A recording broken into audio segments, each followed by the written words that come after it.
Chapter 291, Ousting Strange Fire. Chapter 291, Ousting Strange Fire. Reverie _ What was called having the crowd on its feet? This was. When everyone looked towards Ling Han again, their gazes had fanaticism, and even the three alchemy big shots weren't exceptions.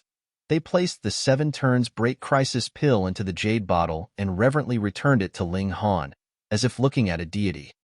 This was definitely a future king of alchemy who was worth the worship of all alchemists. Ling Han smiled lightly and said, "I'm now an Earth-grade alchemist, right?" "Yes, most definitely." Long Yongzhang and the other alchemy big shots nodded repeatedly. He wasn't only an Earth-grade alchemist, but even one who could immediately become a medium-level or high-level Earth-grade alchemist utterly kick-ass. Ling Han looked towards Cheng Fei-jun, whose expression was already ashen, and said with a smile, "Little Cheng, why don't you pay respect to this master?" Cheng Fei-jun bit his lip to the point of bleeding. Now 3 Earth-grade alchemists acknowledged Ling Han's status, and under everyone's glare, how could he refuse to acknowledge he lost the bet? If he knelt down, then his life would be over. "Hmph, you still haven't gotten the certificate. So if you say you're an Earth-grade alchemist, then you are one?" He acted shameless as expected. Yong Longzhang immediately revealed a displeased expression and said, "Cheng Fei-jun, Master Ling just refined a 7 turns break crisis pill. Did you not witness it with your own eyes?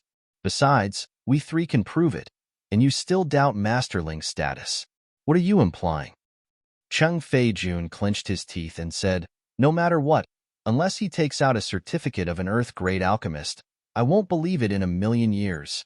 The Starlight Hall had no right to grant Earth-grade certificates. It had to be reported to North Region's Alchemist Society's headquarters, and after a series of steps, then the alchemist certificate could be issued. Walking through these procedures had to take a month's time. Cheng Fei-jun used this fact to stubbornly refuse to admit defeat. Ling Han laughed slightly and said, "You won't be convinced until you're faced with the grim reality?" Daring to refuse defeat, was Cheng Fei-jun seeking death? He took large strides toward Cheng Fei-jun. "What, you want to get rough with me?" Cheng Fei-jun sneered. His abilities in alchemy were inferior to Ling Han's, but in battle prowess, he wouldn't cower. He was at the 7th layer of the gushing spring tier. Ling Han reached out, grabbing towards Cheng Fei-jun. "Impudence!" Cheng Fei-jun snorted and raised his hand to counter. "Pa!" A mere 7th layer of the gushing spring tier couldn't possibly be Ling Han's opponent, right? As he raised his hand, Ling Han soon suppressed it. He couldn't help but stare wide-eyed with an expression of extreme disbelief. "Acting shamelessly in front of me. Where do you get the confidence?" Pong, pong, pong, pong. Ling Han greeted with a series of normal punches, beating Cheng Fei-jun, who screamed repeatedly. Everyone looked at each other, no one daring to stop the fight. Ling Han was an Earth-grade alchemist and was highly likely to surpass Yong Longzhang and the other 2 Earth-grade alchemists, becoming a medium-level, or even a high-level Earth-grade alchemist would want to offend him. Moreover, Cheng Fei-jun certainly had terrible gambling manners. He downright lost, but still fought with his back against the wall, completely inviting a beating for himself. After beating Cheng Fei-jun as if he were a dead dog, Ling Han carried him, smiled at everyone, and said, "I still have some debt to take care of with him. Be right back." Everyone thought that Ling Han wanted to contently punch Cheng Fei-jun, hurriedly nodding their heads that Cheng Fei-jun deserved what he got for going against a great alchemist. Ling Han carried the unconscious Cheng Fei-jun into a pill refining room. The walls here weren't transparent, and his figure immediately flashed, bringing Cheng Fei-jun into the Black Tower. In this space, he was like a god. Stripping away Cheng Fei-jun's strange fire was as easy as could be.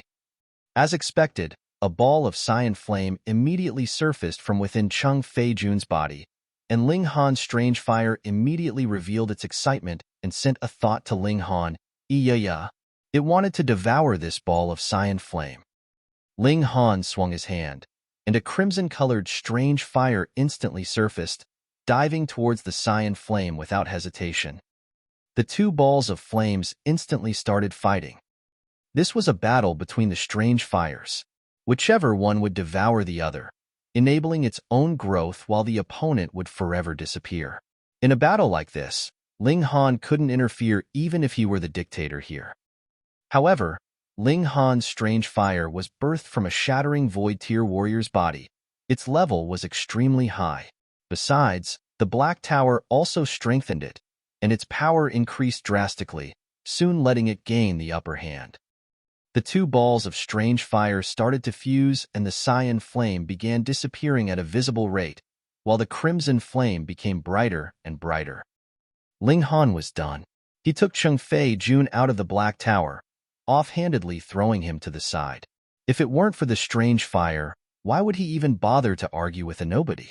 This time, he just happened to need to take the test for the Earth grade, and receiving a strange fire in passing was quite the great bonus.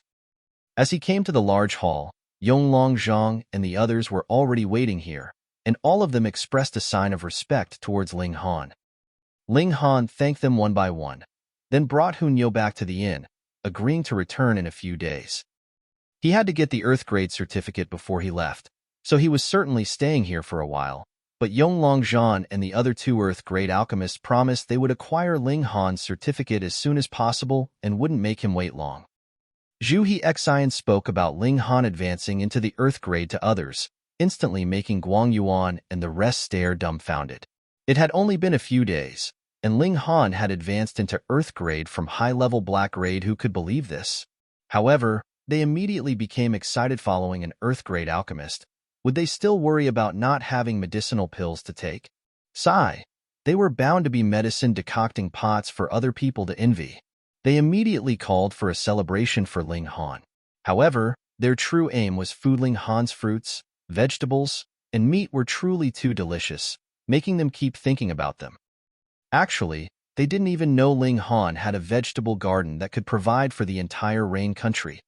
Otherwise, they wouldn't occasionally bring up the request. They assumed that these worldly delicacies were definitely extremely rare. At night, in the town's north area in a quiet courtyard, Cheng Fei Jun wore complete black and appeared like a thief, knocking on the door 3 lengthy times and 2 short times. Creak, the door opened, and a 14 to 15-year-old boy appeared expressionlessly, making way without saying a word. Cheng Fei Jun figure shifted and entered into the courtyard, walking in quick steps. With only a few steps, he arrived at the main lobby, where an unprepossessing old man sat and drank tea. At a closer look, one could see that his complexion was strangely pale. My respects to Lord Luo. Cheng Fei Jun hurriedly knelt down to pay respects. His arrogant and rampant attitude already disappeared without a trace. 10 days, one report. Why have you come early? The old man surnamed Luo spoke, his voice hoarse, thoroughly seeping with a thread of eeriness. At this time, the boy also walked into the main lobby and stood behind the old man. Under the light, the boy's appearance could clearly be seen, a blushed and white face of an indescribable eccentricity, or rather, he put on powder and rouge. Why would a boy smear powder and rouge over his face? Chapter 292, Thousand Corpse Sect Reappears. Chapter 292, Thousand Corpse Sect Reappears. Reverie _ Cheng Fei Jun didn't look a second time, still kneeling on the ground as he said, "This subordinate has made a grave mistake.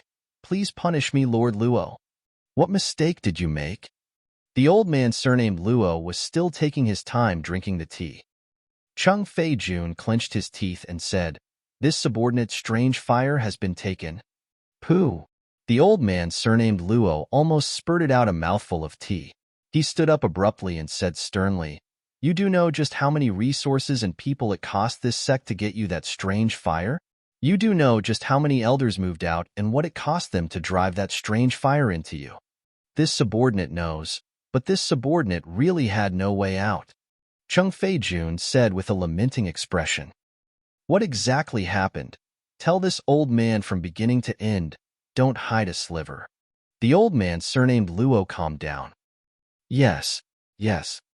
Cheng Fei Jun hurriedly spoke about the bet he made with Ling Han, but he naturally watered down Cheng Kai Fu's arrogance, and instead claimed Ling Han had long had his attention on his strange fire and schemed against him, resulting in the conflict with Cheng Kai Fu to bait him into making the bet. The old man surnamed Luo listened quietly without saying a word until Chun Kai-Fu finished. Then he said, "You're saying that he took your strange fire in the short amount of time that you were unconscious?" "That's right." Chung Fei-jun hurriedly nodded. This subordinate naturally knows the importance of strange fire, which relates to Lord Sect Master's great plan to seize the Star Brilliance Palace Hall in this land. Even if this subordinate were torn limb from limb by 5 horses, this subordinate would never give away the strange fire. The old man surnamed Luo didn't take the vehement expression at the end to heart. He revealed a contemplative expression and said, "This person is the same as you, only in the gushing spring tier?" Not only is he in the gushing spring tier, but also just at the first layer, Chung Fei-jun hurriedly added. "Are you a good-for-nothing? You are at the 7th layer of the gushing spring tier, yet you can't even beat one in the first layer, humph." The old man surnamed Luo stared fiercely at Chung Fei-jun and then closed his eyes for a while. "According to what you've said, this youngster is extremely strange, actually capable of becoming an Earth-grade alchemist at such a young age." Chung Fei-jun's expression was slightly weird, because he said Ling Han advanced into the Earth grade, but didn't describe the ease with which Ling Han refined the pills. Not only did a little girl cause inconvenience, he also barbecued meat on the side, simply heaven-defying. Ling Han was definitely not a normal low-level Earth grade alchemist. His true level probably shot to high-level Earth grade, and precisely because of this, the 3 Earth grade alchemists respected Ling Han like a god. In the alchemy world, one whose skills were better was superior, garnering the respect of all others. But if he were to say this, maybe the old man surnamed Luo would think about recruiting Ling Han? How would he take revenge on Ling Han for killing his brother, then? He had to be selfish. The old man surnamed Luo knocked lightly on the table and said, "This child not only has surprisingly talent in alchemy, but also has the battle prowess that far surpasses his own tier. This old man will personally move out to capture this child. Without the strange fire, you have no chance to control the Starlight Hall here, and Lord Sect Master's plan can't ever fail in the hands of a junior." Chung Fei-jun was exulted. Ling Han also had the strange fire, so would that mean he would be able to get 2 strange fires in days to come? His level in alchemy would definitely improve. At this rate, not only could he take revenge for his brother, but he could also personally receive gains, naturally having the best of both worlds. "Thank you, Lord," he hurriedly said. "Rise." The old man surnamed Luo lifted his hand. "These few days, don't run into conflict with that kid, lest you arouse his vigilance. This old man will act as soon as possible in case of a future hitch." Chung Fei-jun finally dared to stand and said, "This subordinate will do as you bid." And this old man received news that many of the younger generation from the 9 nations of the desolate north are on the move, planning to go to the Winter Moon Sect to attend their once-in-5 years disciple recruitment meeting. There should be many good seedlings from these youngsters, and this old man wants you to think of a way to make them stay. Observe as much as you can, and pick out the most worthy talents. This old man will personally come out and bring them into the sect, the old man surnamed Luo commanded. "Yes, this subordinate will definitely settle things soundly," Chung Fei-jun said respectfully again. "Go." The old man surnamed waved his hands dismissively, obvious displeasure on his face. Chung Fei-jun didn't dare say anything, hurriedly turning to leave. The child closed the door in passing after he left and returned to the main lobby, still wearing a blank expression. The great plan is about to succeed, just waiting for the assassination of Yonglong Zhang and the other 2 old trolls.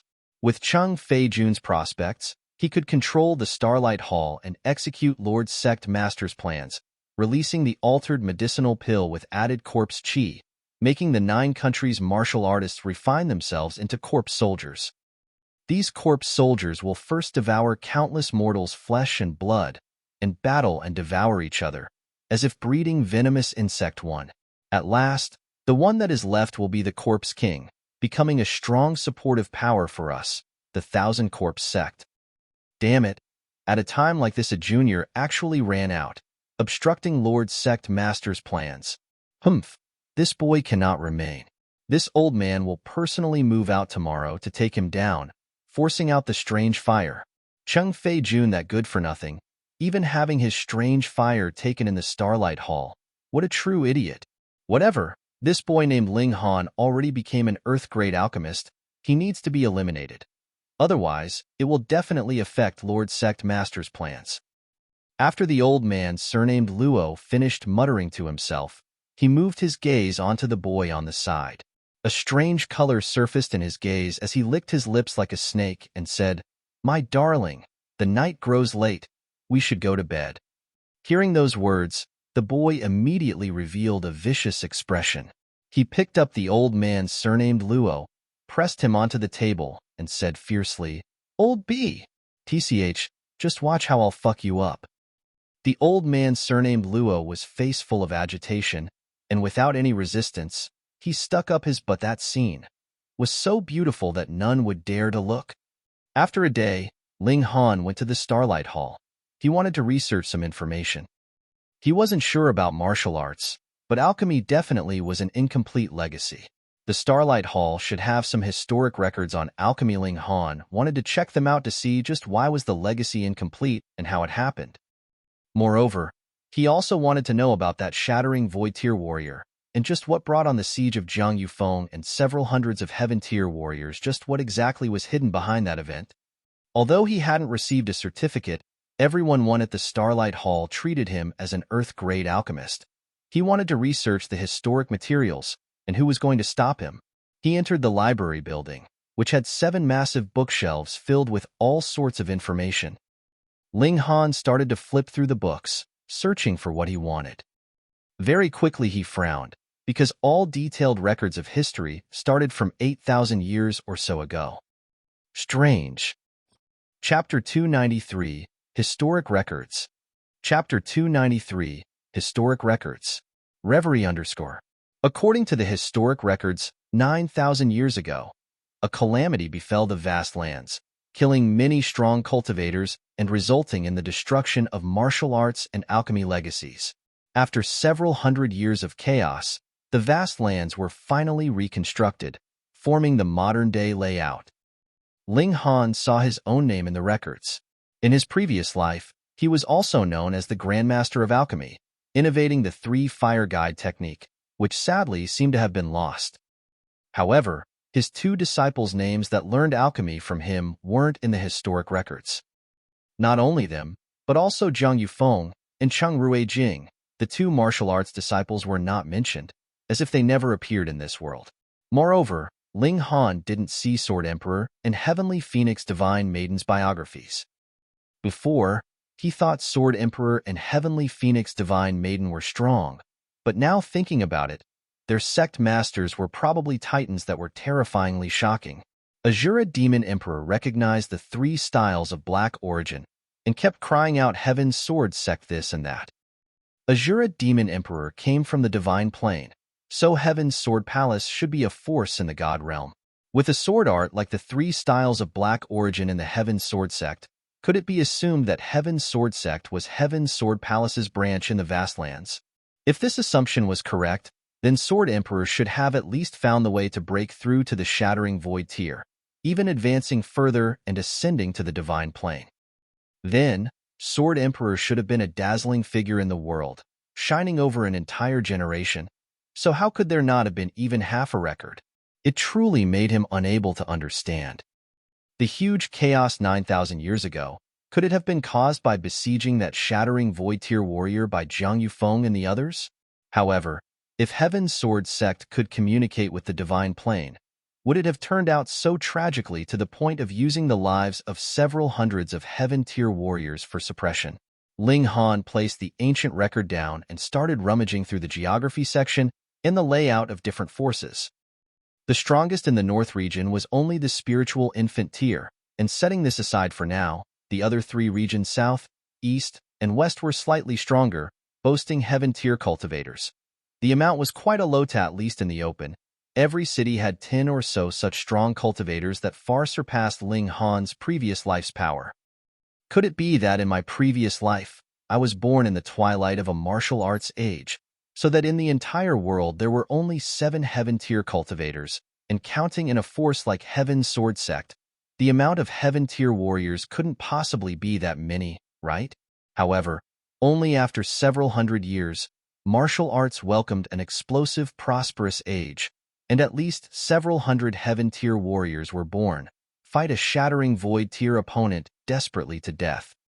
And now, another golden age of martial arts has come, with large amounts of Heaven-tier warriors appearing.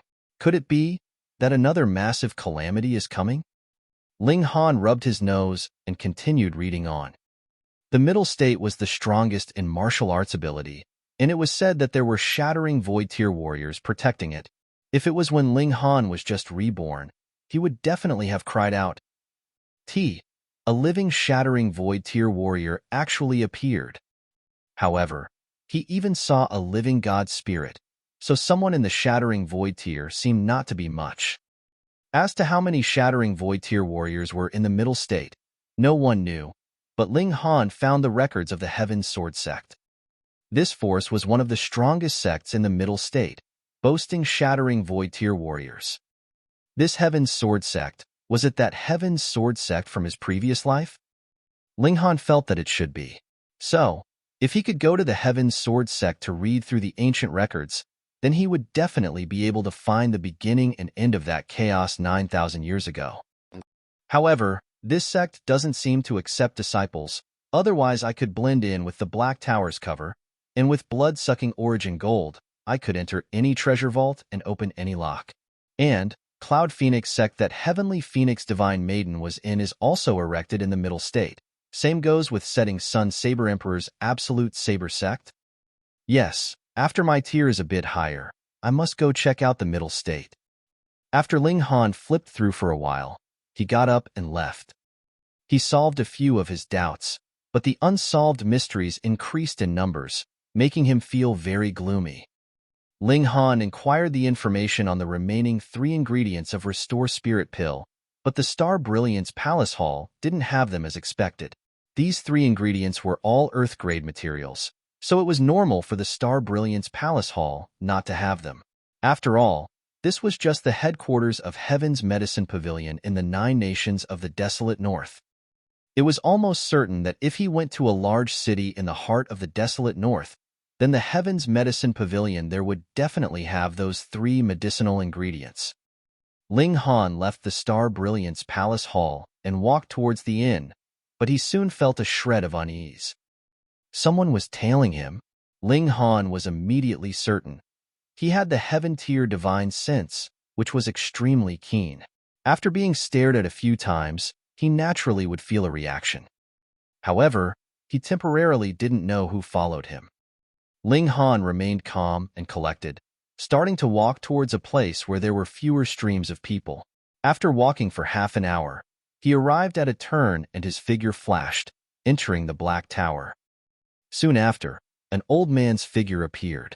He stood next to the corner of the turn, looking afar as his expression revealed a hint of doubt. He was obviously the old man surnamed Luo from yesterday.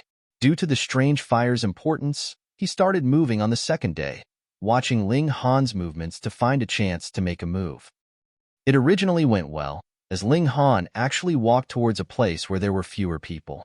It was practically creating a chance for him, but never did he think that this boy would actually vanish after making a turn into the alleyway. Where'd he run off to? The old man surnamed Luo revealed a doubtful expression, because he had the confidence that with the cultivation of the spiritual pedestal tier, it was impossible for Ling Han to discover him. However, the other party disappeared without a trace, meaning that the other party had already taken notice. This child was strange as expected, and not to be underestimated. He circled in place for a long while, wanting to find the secret behind Ling Han's sudden disappearance, but in the end, he could only shake his head, leaping away. Ling Han didn't appear, but looked at the strange fire inside the Black Tower. Now the fusion of the 2 balls of strange fire was nearing the end, and at most, it would be completed in half an hour. He waited patiently. As expected, without half an hour's time, a crimson flame flew over and spun around him, sending a thought, "Yaya, Ling Han." However, after a short while, the strange fire suddenly sent another spiritual thought. Ling Han was surprised. The strange fire could actually speak. No wonder the strange fire wanted to devour and merge with other strange fires. They became stronger this way in not only the flame's power, but also in intellect. Hee, you can actually speak. Then you can't stay in my hand from now on, otherwise my privacy will all be seen by you. Ling Han laughed. The strange fire jumped onto his shoulder, yet it oddly didn't set his clothes on fire. First, it was because the strange fire had sufficient control, and second, it was within the Black Tower's space, so Ling Han was in control of everything here. It said, I want a name too. You want a name too?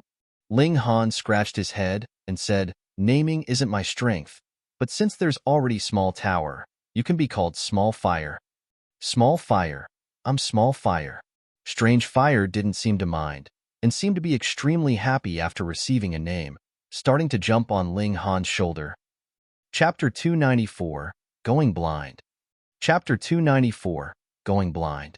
Reverie _ Xiao. At this time, the old man surnamed Luo reappeared in the alleyway. He originally pretended to leave, but was actually ambushing on the side to see if Ling Han used some strange method to temporarily hide. After all, to indescribably escape underneath the eyes of someone in the spiritual pedestal tier, he wouldn't really believe it. However, he guarded for so long and finally lost patience, thinking that Ling Han truly ran. Otherwise, no matter the concealment method, it shouldn't be able to last for so long, right? He circled around a few more times in the vicinity, leaving at last. Ling Han nodded. This old man really left this time. Nyo, help me keep an eye on that old man and see where he lives, Ling Han said to Hunyo. The little girl stayed in the Black Tower when she had nothing to do, because when she wanted to eat, she could, and when she wanted to play, she could act spoiled with Ling Han. Besides, the space here was large enough for her to play wildly. Moreover, this little girl also raised a few wolves and some pigs, but they weren't her friends, but her prey. Hunyo instantly became interested and pat her small chest as she said, leave it to Nyo. After the little girl went out of the Black Tower, she tailed the old man, while Ling Han returned to the inn. Even someone in the spiritual ocean tier could only gape at Hunyo's speed, and she might not necessarily lose out against another at the spiritual pedestal tier, so it was safe, and there was nothing to worry about. Moreover, who would be suspicious of a 5-6-year-old little girl? It wouldn't be good for Ling Han to follow, since it might expose Hunyo. Therefore, he returned to the inn very reassured, leaving the scouting mission to Hunyo. In a short while, Hunyo returned, diving into Ling Han's embrace and saying coyly, Nyo helped Ling Han find where the old man lives. Good work. Ling Han rubbed Hunyo's head, making her reveal a kitten-like expression, enjoying it greatly. Lu Yutong and Li Chan looked at each other, revealing a worried look. Hunyo's possessiveness was more intense by the day, and once they approached Ling Han now, the little girl would just hang on to Ling Han and act spoiled shamelessly anyways. She just wouldn't give them a chance to get close. Who would have thought that this little girl was their greatest rival? At night, Ling Han let Hunyo lead the way, arriving at the northern part of the small town outside the courtyard where the old man surnamed Luo stayed. Of course, they were still very far away. After all, the old man had the cultivation of the spiritual pedestal tier. Let me think. That presence that old man emits gives me a very familiar feeling. Ling Han propped his chin in his hand. Before, when he was inside the Black Tower, observing the old man surnamed Luo, he didn't particularly pay attention, but thinking about it now, the other party's presence was extremely strange. Just who was it on that I sensed this before? He thought for a while but couldn't remember. Then, patting himself on the head, he said, That's right. I still have the eye of truth. The spirit power condensed in the right eye, and instantly, lines of fabric surfaced on the eyeball. In Ling Han's eyes, the courtyard's walls slowly became transparent, and his gaze penetrated them. Layer after layer, the entire courtyard became transparent, revealing it all in minute details. Sht. However, when he saw the scene inside, Ling Han was instantly so disgusted that he almost puked out the meal from the previous night. He hurriedly retracted the eye of truth as the corner of his lips twitched, feeling as if his view on life was breaking down. He saw the old man surnamed Luo lying on the ground and sticking his butt up while a boy from behind was forcefully. No, just thinking about it once more made him want to puke. Disgusting, truly freaking disgusting. Shio, a figure shot out from the courtyard. It was the old man surnamed Luo.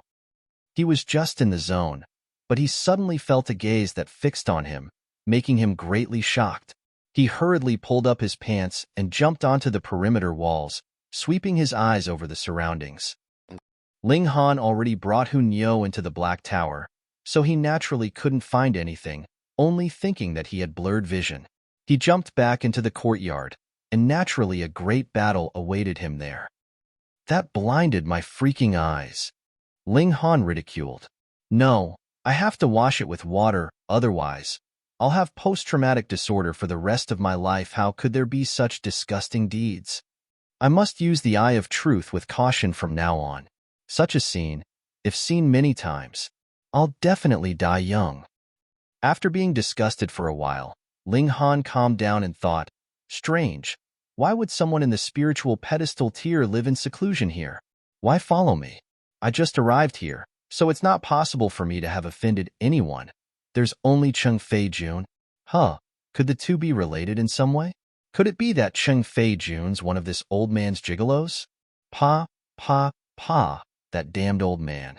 No, I must slaughter him, or else that lovely scene will always disgust me. Ling Han returned to the inn and gave Zhu Wujiu a mission to monitor Cheng Fei Jun. Zhu Wujiu was able to take revenge on his great enemy after he received Ling Han's support and had been eating Ling Han's medicinal pills and worldly delicacies, so he desperately wanted to serve Ling Han. Seeing Ling Han arrange a mission for him, he naturally went gladly.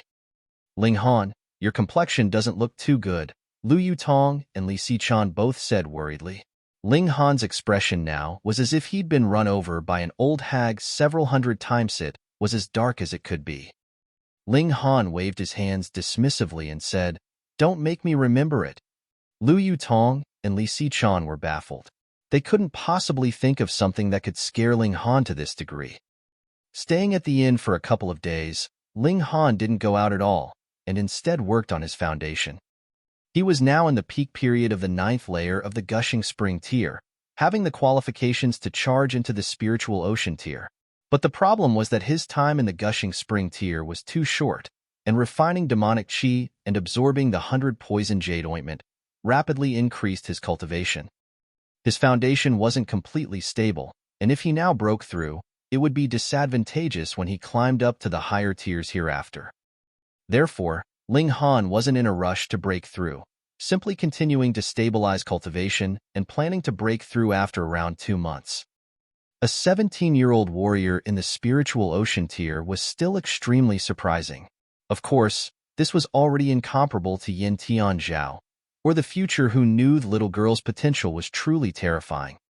However, the fact that Yin Tian Zhao could possess the cultivation of the Spiritual Ocean tier should be related to the devouring art he cultivated. Lady Yin taught Yuan Shuang the subordinate mantra of that art. Maybe she also cultivated it and had her cultivation devoured by Yin Tian Zhao? Otherwise, Ling Han couldn't think of another possibility for Yin Tian Zhao to reach the Spiritual Ocean tier within the short amount of days. However, after that, Yin Tian Zhao's cultivation improvements should be normal. Otherwise, it'd only take him several days to advance into the Spiritual Pedestal tier, another several days to break through to the Spiritual Infant tier, and then immediately enter the Shattering Void tier. This world was more complicated than Ling Han had thought, and by many folds at that. Now as the apex of prosperity in martial arts, all sorts of talents frequently appeared, and if one wanted to reach the top, then one would be bound to experience countless rivalries and contend with thousands of prodigies. After yet another several days, Zhu Wujiu finally brought news back, saying that Cheng Fei Jun had come into contact with the old man surnamed Luo as expected. Chapter 295, 2 Pieces of News. Chapter 295, 2 Pieces of News. Reverie _ Ling Han had already utilized the Star Brilliance Palace Hall's power to investigate the old man surnamed Luo. This man's name was Luo Jifeng, and he came to the town 3 years ago, keeping a very low profile as if to live in seclusion here. Since the man didn't cause trouble, Star Brilliant's Palace Hall naturally couldn't chase this person out. At first, they monitored for a while, but after such a long time, they were no longer concerned about him. During this time, Luo Jifeng would run to the nearby inn to monitor Ling Han. Of course, he thought that he was deeply hidden, but he could never hide from Ling Han's divine sense. It was just that Ling Han simply remained calm and collected. Ling Han remained calm and collected for so many days because he didn't want to give Luo Jifeng the chance to attack. If he dared to attack publicly at the inn, then it was equivalent to going against the Star Brilliant's Palace Hall. Ling Han was now an Earth-grade alchemist, and publicly attacking Ling Han would definitely bring on the storming wrath of the Alchemist Society. At this time, two great events consecutively happened. First, in the 9 nations of the desolate north, large amounts of people from the young generation walked out from the country's gates, heading toward the Winter Moon Sect. Ling Han made some inquiries and found out that the Winter Moon Sect would open its doors to accept disciples every 5 years. For the younger generation, joining the Winter Moon Sect meant that they had a chance to break through to the spiritual infant tier in the future. Not to mention the young generation flocking like ducks. Even the older generations were stirred up, but the Winter Moon Sect only accepted disciples under 30. To say the least, even if they couldn't join the Winter Moon Sect, they could still broaden their knowledge. They couldn't always stay foolishly conceited in their countries. Since the Fallen Moon Gorge was the only way to the North region, large amounts of young martial artists now gathered in the desolate north. It was said that Cheng Fei-jun personally invited them, organizing a martial arts tea party and discussing martial arts. For the younger generation, each one arrogantly thought they were the #1 in the world, and hearing of this event, they naturally wanted to attend. After all, there would be the younger generation of the 9 countries, and who wouldn't want to be the best, becoming the #1 in the desolate north? That would bring them so much fame and face. On the other hand, Cheng Fei-jun took out a Restore Heart pill and said that he would give it to the first place of the event as a reward, inciting the passion even more in the youngsters. The Restore Heart pill was a holy medicine of healing. It was said that as long as one still had a breath left, they could immediately be healed no matter how heavy their injuries. If not, it could at least keep one alive. For a martial artist, what was more precious than a life-saving medicinal pill? Thus, for reputation and benefit, many people were naturally attracted. Secondly, there was suddenly news on the blue-scale demonic fruit, a main ingredient in refining the Restore Spirit pill that Ling Han persistently searched for. The Spirit Treasures Pavilion announced that it was carrying out a large-scale auction, and in the auction, there would be 1 blue-scale demonic fruit for sale. This was probably also related to the recent gathering of young talents from the 9 countries, so there naturally wouldn't be lack of those with money. According to the legends, this spirit medicine grew with the blue-scale beast, a 7th-tier beast, an equivalent of the spiritual infant tier. The harvesting difficulty was extremely large. The blue-scale demonic fruit was the main ingredient in refining the Nurture Spirit pill, which could heal martial artists' damaged divine sense. Its effects were extremely great. From the Flower Blossom tier, martial artists began to comprehend heaven and earth and went on a mental journey into the void, which often gave rise to extremely dangerous mirages such as traveling through hell or battling with a terrifying opponent. This could make martial artists lose themselves and become unable to differentiate between dream and reality. Getting injured in such a dream, a martial artist's divine sense would be injured heavily. For a martial artist, the essence, chi, and spirit were equally important. If the divine sense was injured, then it would affect the activation of the spirit base in refining spiritual chi, and one's cultivation could become stagnant. In more severe cases, it could result in regression of cultivation decrease of one's tier. Therefore, Nurture Spirit pill, which could restore the divine sense, became extremely precious. Right? There was also a Spirit Treasures Pavilion here that was of common origin with the one in the Rain Country. Just like the Heaven Medicines Pavilion, they opened branch stores everywhere. However, Heaven Medicines Pavilion sold medicine, while the Spirit Treasures Pavilion was primarily in the auction business. When Ling Han received news, he immediately took a trip to the Spirit Treasures Pavilion, hoping that the other party could offer a price to sell the blue-scale beast fruit directly. After all, He left all his funds at the Ling family. Bringing it here would be useless anyways, since they simply didn't accept the Rain country's currency. So, he hoped to buy on credit or something, having confidence that his status of the Earth-grade alchemist would prove that returning money definitely wouldn't be a problem. However, the manager of the Spirit Treasures Pavilion expressed regret that they never had a precedent of selling internally and wouldn't start it either. The wise way was for Ling Han to prepare more funds before the auction began. Want to buy a spirit medicine above the 5th tier? Sorry, silver was of no use. One needed to use something called Origin Power Crystal. Origin Power Crystals were also known as Origin Crystals. It wasn't something of nature. It required a spiritual ocean tier martial artist to extract their own origin power and pour it into a special crystal, sealing it with their martial intent. Origin crystals would then be able to be refined and absorbed by other martial artists to speed up cultivation, even comprehending the martial intent within. This was a very good supportive cultivation item, and even surpassed most medicinal pills, becoming the favorite amongst martial artists. Therefore, it became the common currency in the vast lands. Of course, different tier martial artists refined differently valued origin power crystals. The spiritual ocean tier warriors refined the lowest end known as a 1-star origin power crystal, and one made by a shattering void tier cultivator was naturally of the highest grade, 7 stars. 1-star origin crystal was basically what flowed through the market, and 7 stars grade was just like a dream, almost never seen and only appearing in rumors. After all, which shattering void tier cultivator needed to refine origin crystals to make money? Ling Han was determined to get the blue scale beast fruit, but a very realistic problem was placed in front of him. He had no money. To obtain a spirit fruit like this put up for auction, he inevitably needed large amount of origin crystals, but Ling Han didn't even have a single origin crystal. Even if he turned to pressure Guang Yuan and worked him like a horse to refine it, the auction began in 3 days. Just how much could be produced in that time? Yes, 7 turns break crisis pill can be put up for auction, but who knows how much origin crystals it'll be auctioned for. It's insufficient, Ling Han pondered, and finally decided to attack from different angles, putting up the 7 turns break crisis pill for auction and selling the medicinal ingredients planted in the Black Tower. It was mainly the ginseng and the Ganoderma. These were good things for nourishing origin chi, and their value increased along with their age. Inside the Black Tower, planting it for a year was equivalent to planting it 1,000 years, very easily making 1,000-year ginseng and 1,000-year Ganoderma.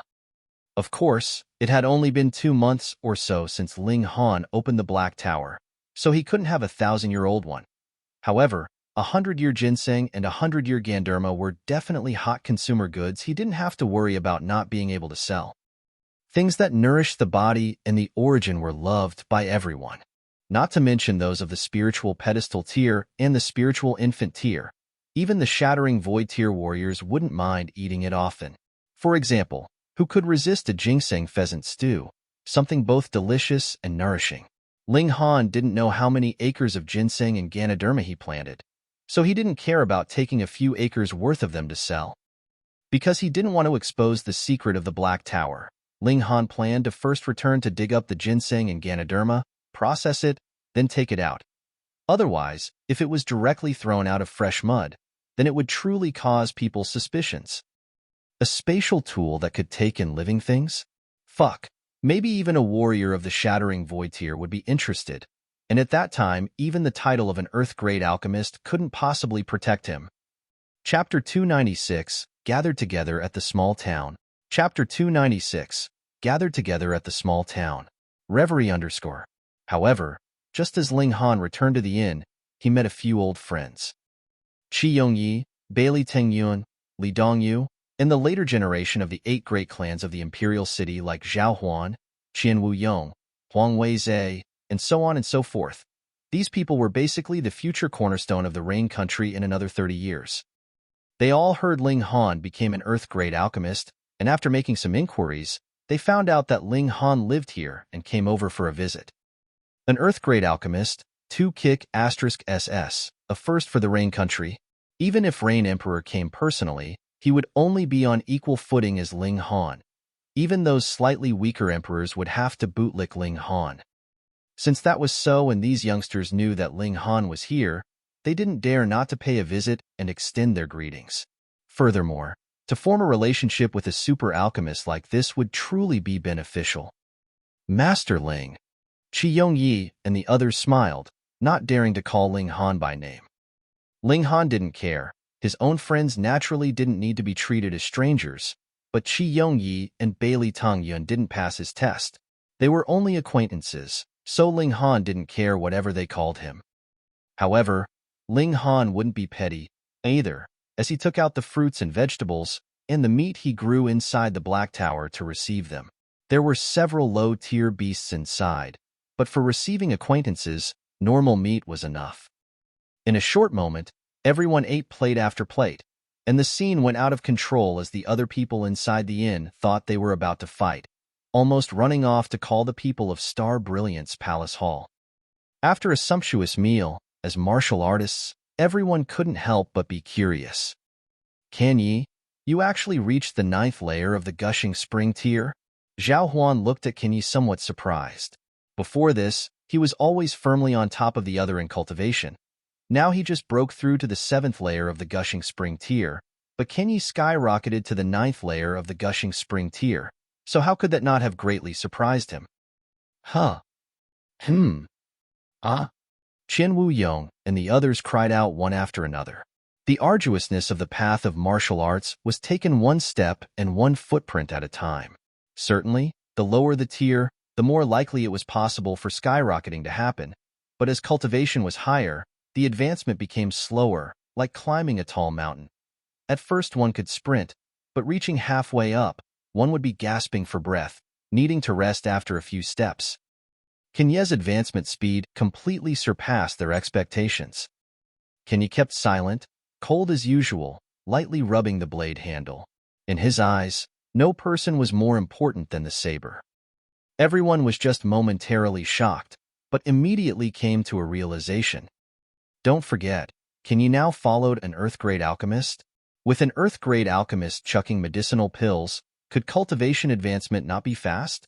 In reality, Can Ye also possess the qualifications to charge to the spiritual ocean tier, but he and Ling Han were the same. Having increased their cultivation with medicinal pills, they had to first stabilize their tiers. Blindly pursuing a higher tier was only pulling up a seedling in mistaken hope of helping it grow. The repercussions would soon appear, like the situation of stars of battle prowess unable to keep up with one's tier. How was that different from being a disabled person? Can Ye fight me? Zhao Huan challenged him. Before, he could always firmly suppress Can Ye, but now the other party's tier surpassed his instead. He wanted to fight even more to prove that he was truly the strongest talent in the Imperial City. Can Ye, Yin Tianzhao, and Feng Yin, those freaks were out of consideration. Can Ye didn't take the fight, but shook his head and said, "You cannot match me. One strike and you'd be cut down by me." Zhao Huan couldn't help but get angry. However, with Ling Han at the scene, he couldn't lose his temper. He simply snorted and said, 2 days later would be the martial arts tea party. I hope that when the time comes, you won't be stingy and refuse to take on a fight. Can Ye stayed silent for a short while, then pointed at Ling Han and said, I am not the one you should surpass, he is. Everyone was instantly speechless. Who didn't know Ling Han's freakishness, defeating Yin Tianzhao with one strike and crippling Feng Yin with one palm? He was simply a monster. Besides, this monster was also a big boss of alchemy, so who dared to challenge him? No matter if one won or lost, neither would be good. Master Ling, will you also attend the martial arts tea party 3 days later? Qi Yongyi asked. Ling Han pondered and said, might as well take a look. If Master Ling attends, then we can only step aside. Chang Wu Yong laughed, bootlicking Ling Han a tiny bit. However, Master Ling, hurry up and raise your tier. We won't have any face always being suppressed by you, a person in the first layer of the Gushing Spring tier. Huang Weizhe joked as well. This was also because Ling Han was young, or else if it were Fu Yuanshang, he wouldn't dare say something like this. Ling Han couldn't help but laugh. His springs I was already merged earlier no matter if he were at the 3rd layer or the 9th layer of the Gushing Spring. It all looked like the 1st layer of the Gushing Spring. He said, Don't you all worry. I won't fight the day after tomorrow. With such a good chance, he planned to sell the Ginseng and Ganoderma from the Black Tower to the people of the 9 nations of the desolate north. This way, he could weaken the financial resources of those competing for the blue-scale beast fruit and bring himself some fortune, naturally killing 2 birds with 1 stone. Master Ling, you said it. Everyone's eyes lit up. The strongest in the 9 nations of the desolate north. Who didn't want to have such glory? But if Ling Han took part, then other people wouldn't have a single bit of hope, unless they crossed into the spiritual ocean tier. But how many spiritual ocean tier warriors under 30 years of age could there be? Only Feng Yin and Yin Tianzhao, the 2 freaks. Ling Han smiled. I said it, so you guys don't have to worry at all. I only plan on selling some things. What medicinal pills does Master Ling plan on selling? Everyone was curious. This youngster advanced into the Earth grade, so the medicinal pills he took out were bound to be amazing. You guys will know the day after tomorrow. Ling Han kept it secret. Everyone was curious, but didn't dare to question Ling Han closely, leaving them with an itch in their hearts. Anyways, enduring was not a big deal since the answer would be revealed the day after tomorrow. Eating till very late at night, everyone left separately, but 2 people stayed at the inn, so it would only be a few steps to return to their own rooms. 1 day, 2 days, time passed by quickly, and it was already the day of the martial arts tea party. The venue was set at a square on the east side of the small town. A massive sunshade-like structure was temporarily set up, enough to seat thousands of people, all members of the younger generation from the 9 nations of the desolate north with cultivation at least in the element-gathering tier. They averaged several hundred per country. The seats were more than enough to contain them. The martial arts tea party started at noon and ended in the evening. Ling Han, Lu Yutong, and the others came to the public square and sat down arbitrarily. They were a somewhat larger party with more people, and just happened to occupy 1 table. Hunyo couldn't sit still and immediately took out snacks from the spatial ring that were prepared beforehand, eating very delightedly. Very soon, more and more people came, such that the Star Defense Force was also mobilized to maintain order. After all, youngsters were impetuous, and it was never good if someone died in a fight. Chung Fei-jun appeared and said in a loud and clear voice, "Thank you friends for attending, everyone." Most of the people instantly stand up. This was a high-level black-grade alchemist. He would be considered a big boss of alchemy in any of their countries. How could they not be respectful? Chapter 297, Prodigies Battle. Chapter 297, Prodigies Battle. Reverie _ Ling Han naturally wouldn't respond, and if he didn't nudge, Lu Yutong and the others naturally wouldn't give Chung Fei-jun face either. They simply sat straight up as well. Hey, Master Chang has personally spoken. You guys dare to stay seated and not give any face? Someone on the side sneered, obviously bootlicking Chung Fei-jun. Do I need to give him face?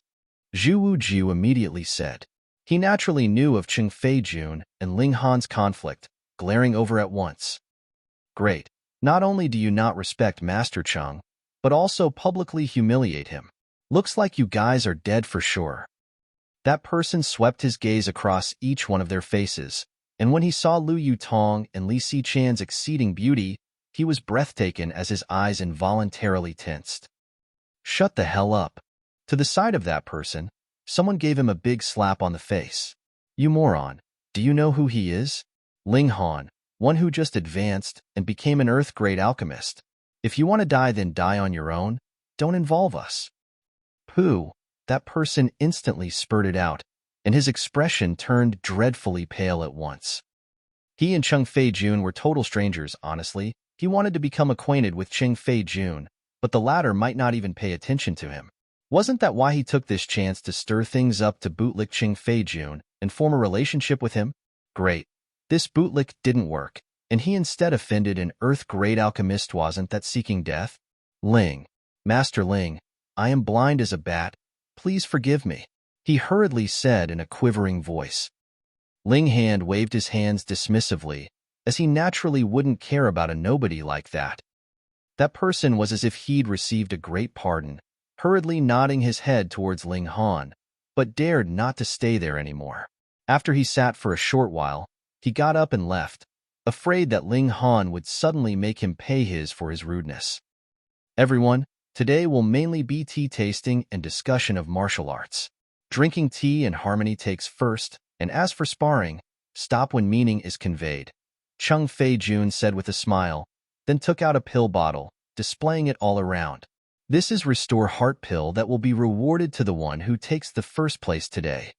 Even a Restore Heart pill was taken out, who wouldn't give it their best. Ha ha ha, this humble one is Hong Fei from the Rock Country. I am most adept with fist techniques, who wants to spar with me? A tall and sturdy youngster jumped out first. There was a massive space emptied out for battle within the sunshade area. You're fit to use fists? A lanky youngster walked out, emitting a shocking chilliness. Showing off fist techniques in front of me, Lin Xiaozhu, the only road left for you is death. Himph, are you the only one in this world who can use fists? Hong Fei said indifferently, naturally not backing down. When I become the world's #1, certainly, I will be the only one fit to use fists and others won't be able to tarnish fist techniques. Lin Xiaozhu said aggressively. What an overconfident guy. He actually said he would become the world's #1. Lin Xiaozhu? Huh, could it be the Lin Xiaozhu from the Fire Country? You've heard of him?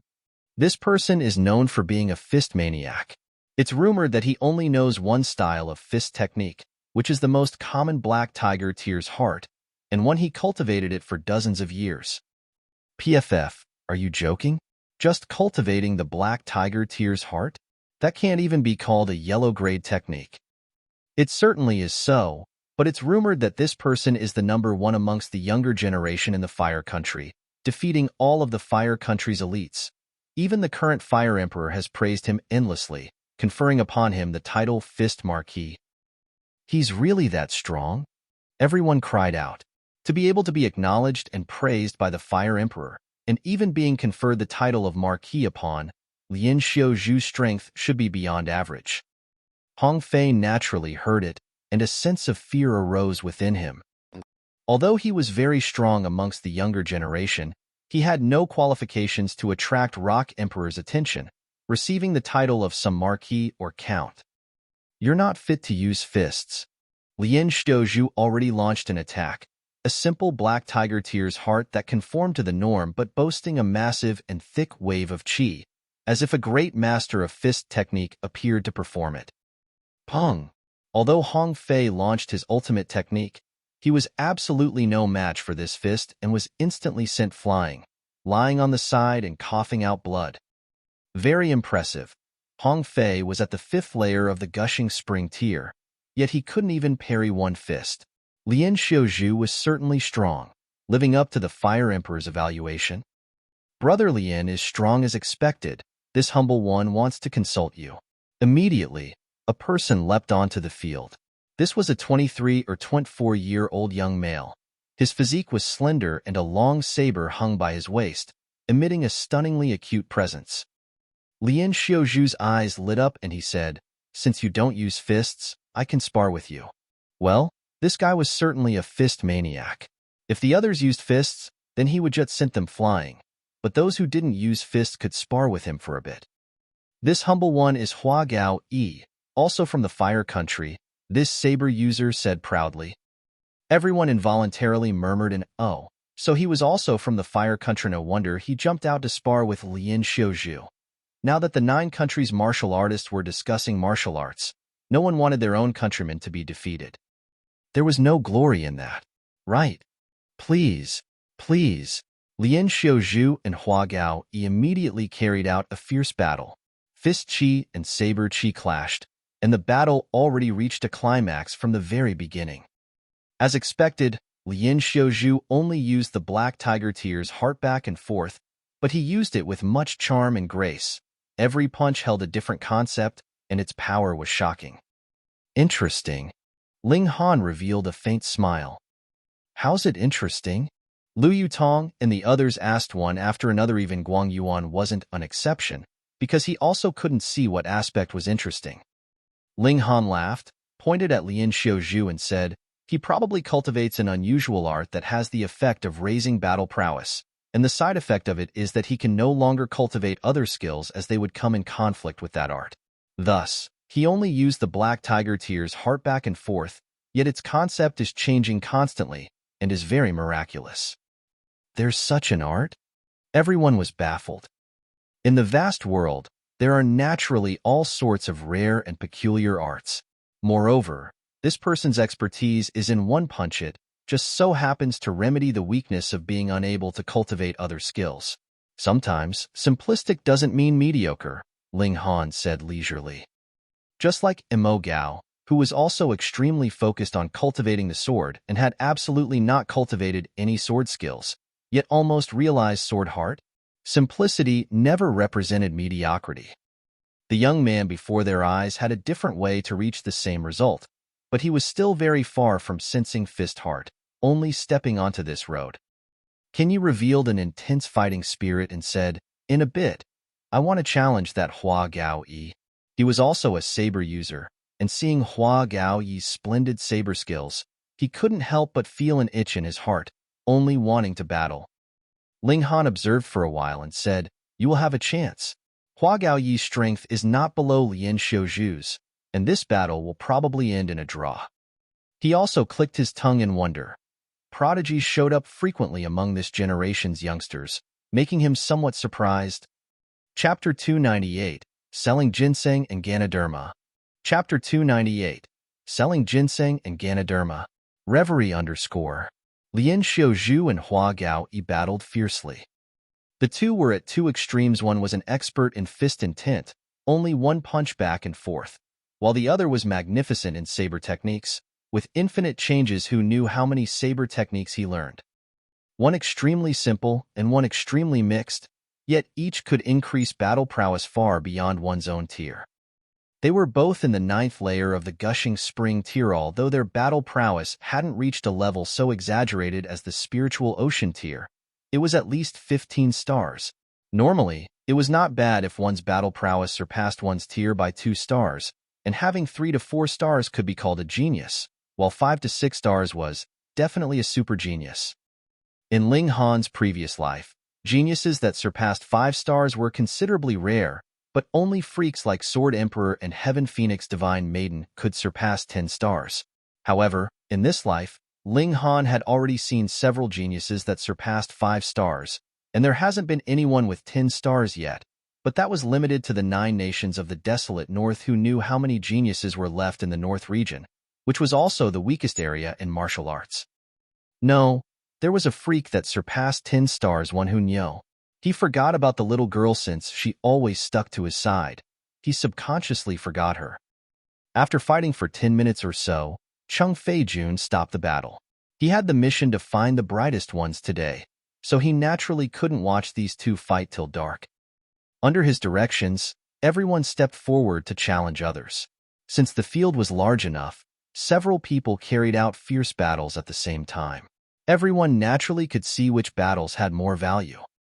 There really were a few bright new stars, but it made sense. The desolate north had a total of 9 countries, and since the Rain country had geniuses like Zhao Huan and Kenyi, why would other countries not have geniuses? This was not counting Yin Tian Zhao, Hu Niu, and Feng Yin. A total of 7 people left a deep impression in Ling Han's mind other than Lian Xiuzhu and Hua Gao Yi. There were 3 men and 2 women, Bai Yuquan, Yu Xinghua, Zhong Higuang, Chu Shuiyun, and Yuan Lianshan, respectively. Among them, Bai Yuquan and Yu Shuiyun were the strongest, although they were only at 9th layer of the Gushing Spring tier. Their battle prowess reached 16 stars, making Ling Han feel as if he saw the young Sword Emperor and Heaven Phoenix Divine Maiden. Of course, those two were still too inexperienced, and way less freakish than Sword Emperor and Heaven Phoenix Divine Maiden. Moreover, the lower the tier, the easier it was to battle above one's level. If they reached the Flower Blossom tier and still possessed battle prowess that surpassed 5 stars, then that would truly be incredible.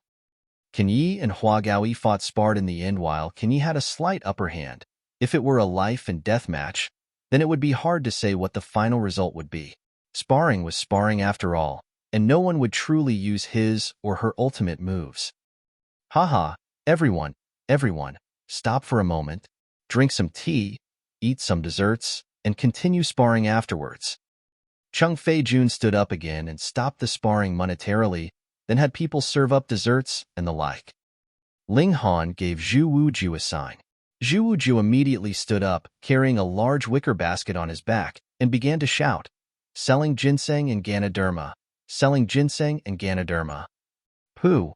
Quite a few people immediately burst into laughter. This was a martial arts tea party, and you're actually yelling out and selling things. Did you think this is a food market? Chung Fei-jun naturally saw Ling Han at the scene, and Zhu Wuju was at the same table as Ling Han. So Chung Fei-jun subconsciously assumed that Ling Han intentionally had someone stir up trouble. Chung Fei-jun was infuriated, feeling detest for Ling Han for going against him at every turn. Humph! This is a distinguished marital arts meeting. Who dares to start trouble? Chung Fei-jun said coldly. Selling ginseng and Ganoderma. Selling ginseng and Ganoderma? Zhu Wuju paid absolutely no attention to him, simply shouting out loudly. Who is this guy daring not to give Master Chung face publicly? Many people didn't recognize Zhu Wuju, immediately beginning to ask others. Hee, this is one of our Rain country's men called Zhu Wuju. Zhu Wuju? Is he strong? He's not strong, but the person he follows is impressive. Ling Han, Master Ling. Master Ling? You don't know? Master Ling is an Earth-grade alchemist. Quite a few people were instantly stupefied. An Earth-grade alchemist in any country was more kick-ass than any big shot. No wonder Zhu Wuju dared not to give Chung Fei-jun Fasi had an Earth-grade alchemist behind him, thus certainly had the capacity to do that. However, this brought on everyone's curiosity. The quality of the ginseng and Ganoderma that this guy was selling shouldn't be too bad, right? Come, let me see, someone immediately said. Zhu Wuju hurriedly greeted smilingly, opening the wicker basket and handing over a ginseng and a Ganoderma. Such pure medicinal power. Everyone seated here was from a large family or a large force, so their judgment naturally wasn't poor. They normally ate such tonic food like ginseng and Ganoderma. From smelling the medicinal fragrance, they knew that this ginseng and Ganoderma were extremely aged. At least several dozen years of age. He made a judgment. Shua, hearing this, many people immediately circled around. They naturally wouldn't care about normal ginseng and Ganoderma, but those aged several dozens of years would surprise them. It could largely restore origin chi, something of great use. No. Someone immediately shook their heads. This isn't just 100 years, it's reached the level of hundreds. Certainly, many more people expressed agreement. 100-year-old ginseng? Ganoderma? Everyone immediately revealed an exulted expression, and more people rushed over with intention of buying some. 10 origin crystals for one. Zhu Wuju quoted a price. Normally, if a price was not stated, then it meant 1 origin power crystal as was the customary convention. 10 origin crystals. This price was very high since one spiritual ocean tier cultivator could only form 1 origin crystal a month, only 10 a year too. I'll offer 10. Give me. No, I'll offer 12. It's mine. I'll offer 13. Everyone immediately began to fight over the goods. These were good things for nurturing the body and origin. Also, they were good for recovering from hidden injuries, which martial artists commonly suffered on even a daily basis. Not auctioning. There are many ginsengs and Ganoderma. As long as you have origin crystals, you'll have a share. Zhu Wuju said, face full of smiles. What the heck? There were many. This was ginseng and Ganoderma, and not cabbage. Hey, I want the 100-year-old ginseng and Ganoderma. Don't you take a 5, 6, or 10-year one to trick me, someone immediately said. How's that possible? Master Ling's reputation is not enough to assure you. Zhu Wuju immediately brought up Ling Han mainly to intimidate them in case someone tried to take it forcefully, wasting time to incite trouble. As expected, hearing the words Master Ling, some who had ill intentions immediately withdrew such thoughts. That was an Earth-grade alchemist, and if he went to his country to express discontent, it was guaranteed that the current emperor would immediately become infuriated. Here, everyone, as long as you've paid origin crystals, you can check for yourself. If the age is not sufficient, I'll immediately return the payment and gift the ginseng and Ganoderma to you. However, that's on the condition you do it before you leave. Otherwise, some might intentionally do a switch to deceive me. I don't really care, but Master Ling's reputation can't be tarnished by others. Zhu Wujiu said in a justified manner, intimidating those who still had ill intents. See a small explanation on battle stars in TL's thoughts if you're wondering about battle stars inconsistencies. ED/N. I guess they have short years there, or someone stole the calendar from the narrator. Chapter 299. There's more after all sold out. Chapter 299. There's more after all sold out. Reverie _ Even if Zhu Wujiu didn't speak of inspecting goods, everyone would never have overlooked it. It cost 10 origin power crystals after all. Those special crystals containing the origin power were very normal products produced in large amounts otherwise. With the market demand, they would already be used up, and it would be impossible for such large amounts of them to appear. There was a standard to origin crystal size. They were the size of a finger. Also, rather than being a piece, they were more like sticks. But to fill this small origin power crystal, a spiritual ocean tier cultivator had to spend a month's time. This was the normal rate if a spiritual ocean tier cultivator expended all their origin power and recovered it through meditation and not through eating medicinal pills. Otherwise, it would be squandering family fortune, since medicinal pills were very expensive as well. Even spiritual ocean tier cultivators could only refine 12 pieces a year, so this thing was extremely precious and could reflect the value of the 100-year ginseng and Ganoderma. One after another, people paid origin power crystals to receive a stock of ginseng or Ganoderma and hurriedly examined them closely. If they personally didn't understand, then they asked others on the side to appraise it, all of them revealing an exulted expression. It certainly was 100 years old. I still want to buy a stock. I have money. I also want to buy 3 stocks. After confirming that the ginseng and Ganoderma Zhu Wujiu sold were genuine, everyone was extremely excited, brandishing their origin power crystals and barging in like local tyrants. These origin power crystals were actually given by their families or forces for emergency usage. After all, the currency that flowed through here was origin power crystal, while silver was used only between average people. In the 9 nations of the desolate north, the spiritual ocean tier warriors were definitely the pinnacle, so how could they possibly refine and condense origin power crystals all day? Thus, even the 8 great clans couldn't take out that many origin power crystals. What more normal families? Therefore, these people that threw 10 origin crystals at a time were simply willfully rich. Guang Yuan shook his head repeatedly as he watched and said, if anyone dared to squander this lord's origin crystals like this lord would personally beat them to death. Ling Han sighed. You say it as if you've refined origin power crystals before. Pa, this lord doesn't even have time to cultivate, so how could I possibly waste origin power to do such a thing? Guang Yuan immediately spat out shamelessly without caring for his image at all. It made sense. Now that Ling Han was an earth-grade alchemist, Guang Yuan's status was countless times lower than Ling Han's, so Guang Yuan naturally revealed his rowdiness as there was absolutely no need for him to put on airs of a senior or a powerhouse. Everyone laughed underneath their breaths. Guang Yuan might be rude, but he was also an interesting person. Everyone was disorderly crowded around Zhu Wujiu, and the scene was extremely bustling. Some people didn't have 10 origin crystals on them, so they bargained with Zhu Wujiu, while others were a bit more rich and imposing, saying that they were willing to add on to the price to have priority over the selling of the goods, as they were afraid that ginseng and Ganoderma would be sold out. Cheng Fei Jun's expression was gloomier and gloomier. The martial arts tea party he held was to pick out potential talents for Luo Jifeng to select, but not for Ling Han to sell goods. He couldn't help but stand up and remind everyone that it was about time to continue sparring. However, no one paid attention to him. People saw the ability of several others previously and knew there was no chance for most of them to obtain the first place. So, since there was only one prize for the number 1, why not focus on a treasure in their sight instead? Cheng Fei Jun almost cursed out. The tea party was held by him, and he was a high-level black-grade alchemist. Though dare a group of mere gushing spring-tier martial artists not give him any face? But Ling Han was on the scene, So he as a high-level black-grade alchemist was really nothing great. So what if they didn't give any face? There was still Master Ling, right? This damn Ling Han. Was he born to go against him?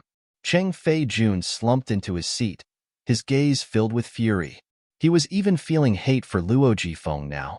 That old man said he would get rid of Ling Han, but he had done nothing after so many days, letting Ling Han run around wildly perfectly fine. After several more hours, Zhu Wuju finally sold a whole basketful of spirit medicine, but there were still many people brandishing their origin power crystals, wishing to buy more. He looked at Ling Han, and seeing Ling Han nod, he then said, "Those friends who haven't bought any, don't worry. You can find me later at the inn's 7th courtyard. There will be large amounts of ginseng and Ganoderma provided 100-year-old ones. I promise everyone will be satisfied." Only upon hearing that were those who hadn't bought any willing to leave. However, everyone was shocked after a wicker basket full of spirit medicine was sold. There were still more? This was 100-year-old ginseng and Ganoderma we were talking about, not some random cabbage. Normal people had a mere lifespan of 100 years, and nowadays, areas deep in the mountains were full of medicine harvesters. Thus the amount of spirit medicines was becoming fewer and fewer. One would be grateful for being able to occasionally harvest one stalk of 100-year-old ginseng, but now a basketful was sold to them, and there was still more. Could they have dug up an ancient medicinal garden? Cheng Fei-jun's expression was like the fluctuating weather, filled with intense avarice. He thought that Ling Han must have found an ancient medicinal garden. Obtaining it along with a Grandmaster alchemist's heritage would explain both his supply of spirit medicine and his ability to become an earth-grade alchemist at such a young age. If he could obtain it, instantly, his heart was burning with inexhaustible desire, making him willing to take risks out of desperation. Guang Yuan took it all in, and said to Ling Han, "Ling Han, that brat has aimed his killing intent at you."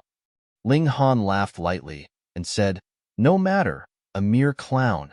I originally didn't care, but since he seeks death, then I'll send him on his way. I'll leave it to old brother Guang." "Pooh." Guang Yuan instantly spurted out and said faintly, "That guy is still a high-level black-grade alchemist. If I kill him, then the whole world's alchemists would see me as the most hated person. Just do it cleanly. He's merely at the 7th layer of the gushing spring tier, and based on old brother Guang's cultivation of the 8th layer of the spiritual ocean tier, you can definitely suppress him with one hand, with neither God nor ghosts finding out." Ling Han smiled. Guang Yuan received the complete large sun heaven heart scroll, and with Ling Han's provision of medicinal pills, his cultivation welcomed a small upsurge, reaching the peak of the 7th layer of the spiritual ocean tier, which was also unbelievable to even himself. "All right, leave this guy to me," Guang Yuan said, clenching his teeth.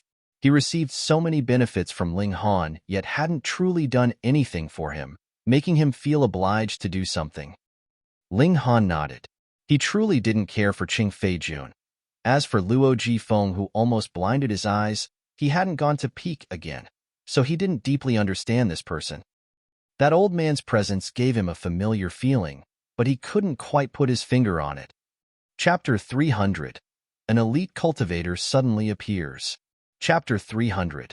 An elite cultivator suddenly appears. Reverie. Selling ginseng came to an end. The martial arts tea party naturally continued, though quite a few people were still thinking about the 100-year-old ginseng and Ganoderma. They obviously appeared to be preoccupied, decreasing the excitement at the scene by a whole lot. Fortunately, Lian Xiuzhu, Bai Yuquan, and the others took the field to spar again. Their splendid performance restored a bit of the excitement, winning the frequent cheers of masses, especially when their home country's martial artists saw their own country's genius demonstrating invincible might and beating the talents of other countries. They were hysterically excited. At last, a total of 8 strongest from a single country each arose: Lian Xiuzhu, Hua Gao Yi, Bai Yuquan, Yu Xinghua, Zhong Higuang, Yu Shuiyun, Yuan Lianshan, and Can Yi. Zhu Wujiu was still a bit unskilled after all with the cultivation of only the 5th layer of the gushing spring tier. The only thing he could rely on was Silver Moon Body, while his own talent in martial arts barely qualified. He now only formed 2 flashes of sword chi, and was still a whole segment away from the title of a king. It just so happened that the 9 nations of the desolate north each had one amongst the strongest except the Cloud Country, making all the martial artists of that country embarrassed. There was no other way, since their skills were below that of others and martial artists spoke based on their strength. Ling Han, if you take the field, you alone can beat all 8 of them, Lu Yutong said in a bad mood. The number 1 in the desolate north should be the man she fancied. That's right. On this point, Li Xichan was naturally in the same trench as Lu Yutong. Hu Niu pat her chest and said, Niu will fight for Ling Han and take first place. As she said that, she jumped onto the field, instantly causing Ken Yi to turn pale. He'd suffered by the little girl's hand. No one in the gushing spring tier could cope with her speed. At the time, even Yin Tian Zhao suffered greatly, forcing him to unleash an ultimate move and only winning with his strange threads that bound the little girl. However, he'd caught the little girl off her guard at that time. Hu Niu's strength had an apparent increase after that event, as she was now in the 5th layer of the gushing spring tier. If they were to fight again, the outcome of the battle would be very hard to predict. No matter if it were Ling Han or Hu Niu, if these 2 monsters took the field, they would definitely be invincible amongst the gushing spring tier warriors, and even low-level spiritual ocean tier opponents would only be swept away. Ling Han laughed aloud and said, Niu Niu, don't scare little Ken Yi. Can't you see his face is all pale? Everyone glanced at him, and upon confirming it, they couldn't help but laugh one after another. It truly was rare for this young man, who was always indifferent to people, to lose his calm. Hu Niu was so small and had absolutely no qualms with her actions. Even Ken Yi would have a headache. Cheng Fei-jun invited Ken Yi and the other 7 to come up as he arranged their opponents. It just happened that 4 advanced from 8, and 2 advanced from 4, and at last the strongest would be decided, consummating the day's martial arts tea party. The first will definitely be our fire country's Lian Xiuzhu. Bullsh. Tea. In front of our rock country's Hua Gao Yi, everyone is trash. Shu, shu, shu. With our wind country's Bai Yu Quan here, who would stand a single exchange? Personal glory was already elevated to a national level. Everyone boosted the morale of the geniuses that won from their own country except Cloud Country, where no one came out on top. This made their expressions look terrible.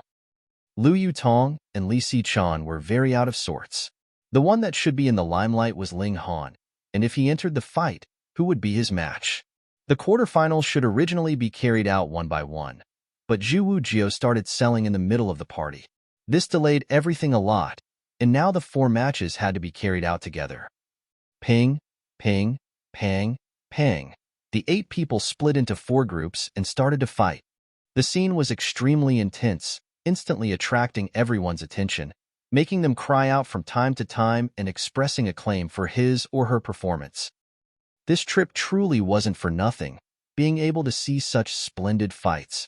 Perhaps some of the arrogant and conceited youngsters would lose their haughtiness, realizing that not only their own country had geniuses that one could only look up at, even other countries had them too.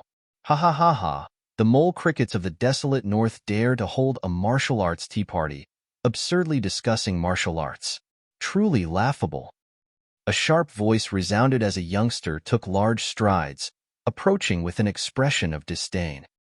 Who is it? Everyone turned their heads, even Ken Yi and the other 7 stopped their battles. This person mocked the desolate north, striking a blow at all of the 9 countries' people. The white-clothed youngster was very handsome and his complexion was very delicate. Giving people the urge to throw a punch at him was quite good at attracting aggro. On his waist hung 2 swords, which was quite rare. He took large strides over and said, "The monkeys of the desolate north, go back from where you came. The north region is not somewhere you can go." "Who are you? What does it matter to you?" someone shouted out. The white-clothed youngster laughed proudly and said, "I forgot to introduce myself, Sai. Announcing my name in front of you mole crickets is simply a humiliation for I, Bao Senran. Whatever, I think I won't announce my name." Pooh! Many people instantly burst into laughter. "You said you wouldn't announce your name, but you already announced it? Is your head all right? The one surnamed Bao, get lost." Someone snorted. Judging from Bao Xian Rank's tone, he should belong to a force in the North region. For the desolate north, the North region was the true holy land of martial arts. Therefore, even if Bao Xian Ran spoke rudely, everyone chose to tolerate it somewhat. Bao Xian Ran picked his ears and said, "Who told me to get lost just now? Get out here and let me see. See if I won't shatter all of your teeth." "So what if I said it?" A tall and sturdy youngster stood out, his back like a tiger's and waist like a bear's, his height nearing 2 meters, his skin dark. He looked like a wild bear. Pong! Everyone's vision blurred. They only saw Bao Xian Ran vanish from his spot as a fist smashed onto the wild bear's face, directly sending him flying. That tall and sturdy youngster wanted to get up, but halfway, his whole head actually exploded. The headless body instantly lay down again, bleeding all over the ground. In that moment, a hush fell over the entire place. However, it was only an instant later that the crowd was burst into anger, wanting to flay and swallow Bao Xian Ran alive. "You're strong and so you've won, but was there a need to kill? Oops, I hit too hard. I originally planned to just knock out all his teeth. But, whatever, those who insult me deserve to die," Bao Xian Ran said indifferently, then picked his ears again. "Which Dreg still wants to fight?" Everyone was silent. Although that person was only at the element-gathering tier, Bao Xian Ran's assault was extremely shocking, since most of the Gushing Spring tier warriors present were unable to follow the attack with their eyes. If they personally faced it, then it would probably bode more ill than well. Moreover, this person's attack was ruthless, and under the circumstances when one wasn't sure of success, there truly was no one who dared to rashly go down onto field to fight him. "Brother Bao, this humble one has come to experience it himself." Zhong Guang took large strides down onto the field. "Oh, just you 8 were contending over the title of the strongest prodigy of the younger generation? I'm dying of laughter. Mere several mole crickets actually having the delusion of being called first in whatever, simply unaware of what is called number one," Bao Xian Ran said coldly, ridiculing without hesitation. "Sir, have you had enough?" Zhong Guang was greatly enraged, taking off the whip curled around his waist. Bao Xian Ran picked his ears, blew a breath at his finger and said, "How about this? I'll use one finger, and if I can't kill you in 3 moves, then I'll kneel on the ground and call you Grandpa." Arrogant, truly too arrogant. Using one finger to go against one of 8 great prodigies of the desolate north? Moreover, killing him within 3 moves? He utterly looked down on them, and not to mention if he could win or not, killing people at every turn was simply not taking the 9 nations of the desolate north seriously, right? Chapter 301. Who Dares to Resist? Chapter 301. Who Dares to Resist? Reverie _ Brother Zhong, kill him. Yes, kill him. We of the 9 nations of the desolate north aren't weaklings. The crowd was infuriated, but Chung Fei Jun made no sound. He recognized the mark on Bao Xian Ran's sleeve. This was a large Sect's disciple, so it wasn't worthwhile for him to offend the latter. Anyways, it was just Zhong Guang, so what if he died? There were still many talents left, and it didn't matter if there was one less or one more. Ling Han frowned and said, "Zhong Guang's going to suffer." "Why?" Lu Yutong and Li Sichuan asked with surprise.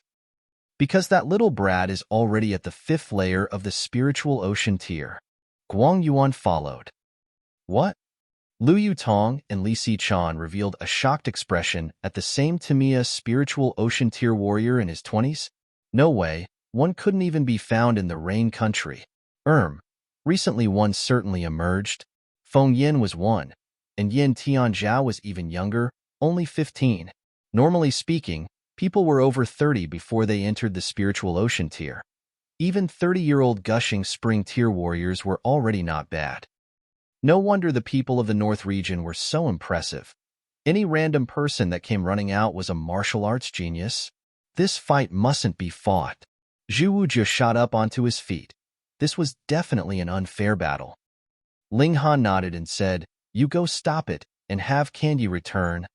"Yes." Zhu Wuzhi hurriedly left following the order, but it was already too late. Zhong Guang was already unable to suppress his anger, lashing his whip at Bao Xian Ran. Shua! The long whip turned into a spirit snake as origin power surged and layers of ripples swept through the air. Extremely shocking. Bao Xian Rang simply smiled coldly and pointed with a finger on his left hand. It was strangely accurate, touching the middle of the whip, and an even stronger origin power surged. The long whip was instantly softened as if it had been hit at its weakest point. Zhong Higuang was stunned. He was just about to bounce back by lashing his whip, but Bao Xian Ran already flew out. His speed was unusually fast as his feet moved. He already appeared in front of Zhong Higuang, cracking a smile. Zhong Higuang was extremely panic-stricken and was about to attack without his whip, but Bao Xian Ran flicked at his forehead, and with a paw, he was instantly sent flying. When he was in midair, his head fiercely exploded, red and white stuff splashing everywhere. Hiss! Everyone shivered as they watched. This was one of the strongest prodigies of the 9 nations of the desolate north, but now he was killed like a mole cricket. How could they accept this? Frightened and trembling with fear, they started to wonder what the hell were they going to the Winter Moon Sect for if the North region was filled with such monsters. In order to enter the mountain gates, they definition have to experience intense competition, and anyone could casually kill them. They came out to seek higher martial arts tiers, not to give their lives. In that instant, the thought of retreating occurred to quite a few people. Don't you guys think that it's most beautiful when a person's brain explodes? Bao Xian Ran said with a hint of indulgence, then changed to a chilly voice and said, "It was truly unexpected for me that you mole crickets of the desolate north can actually be this beautiful when dying. Truly inconceivable." This wasn't a compliment, and it enraged everyone. However, thinking about the other party's strength, no one dared to clamor. "You're not at the gushing spring tier," Yu Shuiyun said. Zhong Higuang was at the 9th layer of the gushing spring tier, and it would be impossible for anyone at the gushing spring tier to kill him in 2 moves. Only one at the spiritual ocean tier had such ability. Pa, pa, pa, pa. Bao Xian Ran started to clap his hands and said with smile, "Finally a smart one. Of course I couldn't possibly be a gushing spring tier warrior.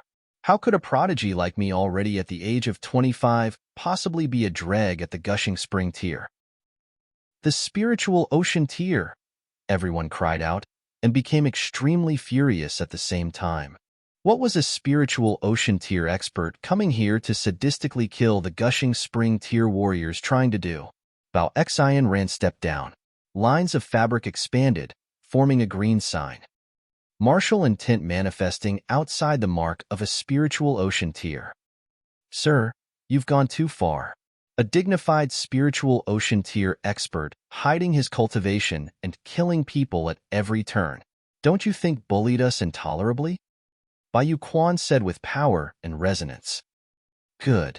Well said." Everyone cheered him on.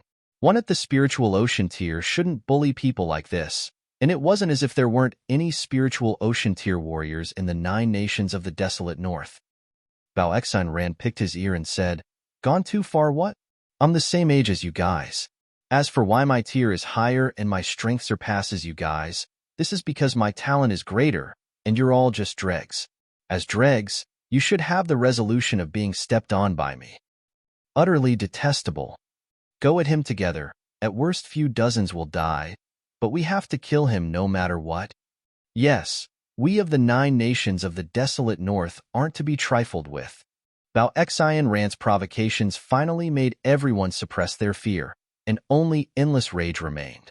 They had to kill this arrogant guy no matter what event their anger. "Oh, kill me?"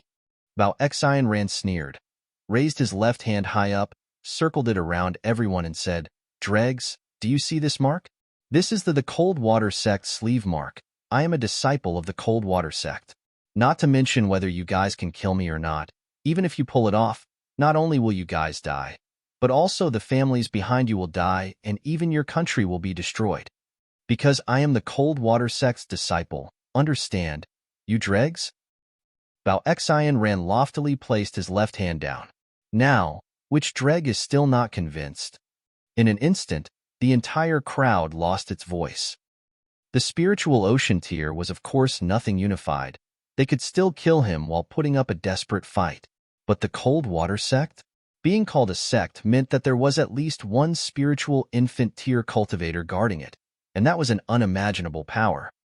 Even those with great valor had to consider their families and their own country behind them. What kind of calamity would it be if they attracted a leviathan like the Cold Water Sect? Now, get back to your kennels. Whoever dares to leave the Fallen Moon Gorge, I'll cut off their damn head. Bao Xian Ran said coldly. This time, everyone finally knew that the other party intentionally stopped them from entering the North region. At this critical juncture, there were only two possibilities. First, Bao Xian Ran didn't want them to attend the auction tomorrow, and second, he didn't want them to attend the Winter Moon Sect's entrance exam. Or both were possible. What are you all still so hesitant about? Bao Xian Ran glared. His personal strength could crush them, and on top of the Leviathan, the Cold Water Sect, which stood behind his back, he naturally had the confidence to be unbridled. Damn it! Everyone clenched their fists tightly, so tightly that their bones made a crackling sound. Were so many of them actually going to go back home with their tails between their legs just because of a youngster? That's right. I think I also heard earlier that there are many hundred-year Ginseng and Ganodermas. Bao Xian Ran revealed a smile, and greed flashed before his gaze. Before leaving, leave all the Ginseng, Ganoderma, and Origin Power Crystals. If anyone dares to stash it, I'll kill them no matter what. The crowd was in uproar. Chapter 302. Asking Grandmaster Ling to act. Chapter 302. Asking Grandmaster Ling to act. He'd gone too far. Not only was he chasing them back to the desolate north, he was actually planning on robbing them as well. Grandmaster Chung, don't you plan on saying anything? Someone asked Cheng Fei-jun. The latter was the organizer of this martial arts tea party, and now that something like this happened, how could the host simply just stand by and watch? Since he was pointed out by this person, Cheng Fei-jun could only stand up and say, Bao Xian Ran, this is the Fallen Moon Gorge and the territory of our Star Brilliance Palace Hall. Is it really proper for you to strut around here? A black-grade high-level alchemist? Bao Xian Ran's eyes swept over him, and he could not help but pick at his ear. It can't be that you're an imposter, right? You don't seem that much older than me, so how could you be a black-grade high-level alchemist? He naturally knew what the 3 silver plaques hanging on Cheng Fei-jun's chest meant. Cheng Fei-jun's face instantly darkened. Was everyone not taking him to heart anymore now? He humphed and declared, I am Cheng Fei-jun, get out of this town immediately. Otherwise, the Star Defense Force will chase you out. When they heard these words, everyone felt vexed. His head was already being stepped on by another, yet the only thing he could do was make the other leave. How hateful. Is that right? Bao Xian Ran smiled calmly and casually withdrew a tiny flag which he stuck into the ground. Shio, the flag suddenly grew as wind blew against it, becoming a huge flag that was 10 meters tall. There was a river drawn on the flag, and pure white snow surrounded it on all sides. One glance was enough to make one feel cold all over, as if he had entered into a world of ice and snow. No, no, no. This was not merely a feeling, but was quite real. They could clearly feel that the temperature of their surroundings had dropped considerably and was still continuing to decrease. The Cold Water Sect's flag. Cheng Fei-jun exclaimed in shock, and his expression turned extremely ugly. Bao Xian Ran laughed and said, That's right. My sect is planning to use this land for something, and I hope that Grandmaster Chung will give us some face. Otherwise, please do not blame my sect for not giving you face. Cheng Fei-jun's chest rose and fell sharply, hinting at the internal struggle he was experiencing. In the end, however, he fell down to sit on the ground. He had organized this martial arts tea party in his own name, and thus it had nothing to do with the Star Brilliance Palace Hall. As a result, he had no way to bring out the name of the Alchemists Association. The name of a black-grade high-level alchemist was indeed very awesome, and not even the bigger sects would dare to harm him, but this did not mean that the former definitely had to give him some face. Bao Xian Ran could completely set him to one side and ignore him, and how could it be that he would dare to run to the Cold Water Sect and voice his objections? When they saw even Cheng Fei-jun had cowered, Everyone felt a sense of hopelessness. Could it be that they, a few thousand people, were going to be robbed by one person? Even if this robber was in the spiritual ocean tier, they'd have to flee. Anyways, this guy was only one person. If everyone fled at the same time, how could he be able to stop them all? There is no way you can flee. Bao Xian Ran smiled. This is the flag of my sect, and once it is open, the area within 1 mile of it will all be sealed. Without my approval, no one would be able to flee. Now, hand over the stuff obediently, he commanded coldly. He was here under the command of his master to stop the people here from entering the North region and participating in the entrance test for the Winter Moon Sect, as the Cold Water Sect and the Winter Moon Sect were not on good terms. If he was able to weaken the other sect, or even deliberately embarrass them a bit, it would be good. However, when he arrived, he actually discovered that a large amount of 100-year-old Ginseng and Ganoderma had appeared, which instantly made him very happy. He was really going to make a lot of money this time round. Grandmaster Ling, we can only depend on you now. Qi Yongyi and the others came over and gathered around Ling Han. Grandmaster Ling, just beat this guy to death. That's right, that guy is really too despicable. There was an Earth-grade alchemist here, and even if it was the sect master of the Cold Water Sect who had personally arrived, he would still have to give some face to Ling Han. Just like how the spiritual pedestal tier warriors were still mortals, whereas the flower blossoming tier was equivalent to becoming immortal. Once an alchemist ascended to Earth grade, his status would also spike sharply and was not something that a black grade high-level alchemist would be able to compare to. Moreover, Ling Han's battle prowess was publicly acknowledged. He had consecutively defeated Feng Yin and Yin Tianzhao, so he was practically a monster. Ling Han could not help but smile and asked, "Didn't you guys want me not to make a move?" They were all embarrassed now. They had previously hoped that Ling Han would not make a move merely because they had wanted to take the first place in this martial arts tea party. But now that an outsider had arrived and was sweeping them all over with his superior ability of the spiritual ocean tier, they could only choose to ask Ling Han to suppress him. Lu Yutong and Li Sichan were also urging him as well. If Ling Han stepped out at this moment and defeated Bao Xian Ran with an invincible stance, that would be equivalent to confirming his status as the strongest among the younger generation of the 9 nations of the desolate north. They naturally hoped that the man they loved could win such a good name for himself. Ling Han smiled and stood up. There was nothing else that could be done. Bao Xian Ran wanted to rob them all. This was in a direct conflict with Ling Han's own interests. Someone wanted to rob his stuff? There was nothing else that needed to be said. He just simply had to kill the robber. Ling Han's killing intent circulated. This was not the Rain country that had Rain Emperor there to curb his actions. Moreover, he had now become an Earth-grade alchemist, and in terms of status, he was above the Rain Emperor. So if he wanted to kill someone who was capable of stopping him, "You want to rob my stuff?" Ling Han asked as he walked so that he was standing in front of Bao Xian Ran. Hu Niu, meanwhile, was holding on to one corner of Ling Han's shirt and standing on one side. She could not help but bare her teeth. Someone actually wanted rob Ling Han's stuff? Ling Han was Niu's, so Ling Han's stuff was naturally Niu's too. Then what you were robbing was Niu's stuff. Hu Niu was very angry. A piece of trash in the first layer of the gushing spring tier? Bao Xian Ran snorted.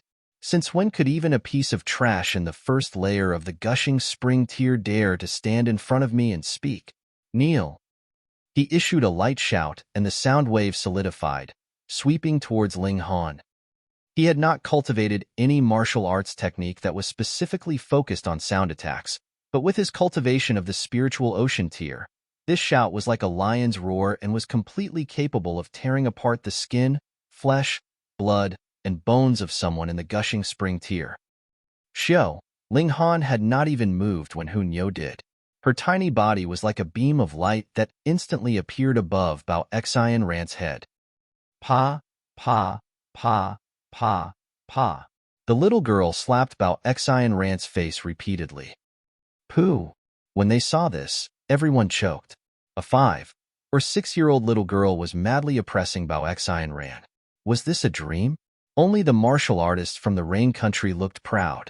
Previously, Even someone as strong as Yin Tianzhao was heavily suppressed by Hunyo, so much that he could only win by using a powerful move.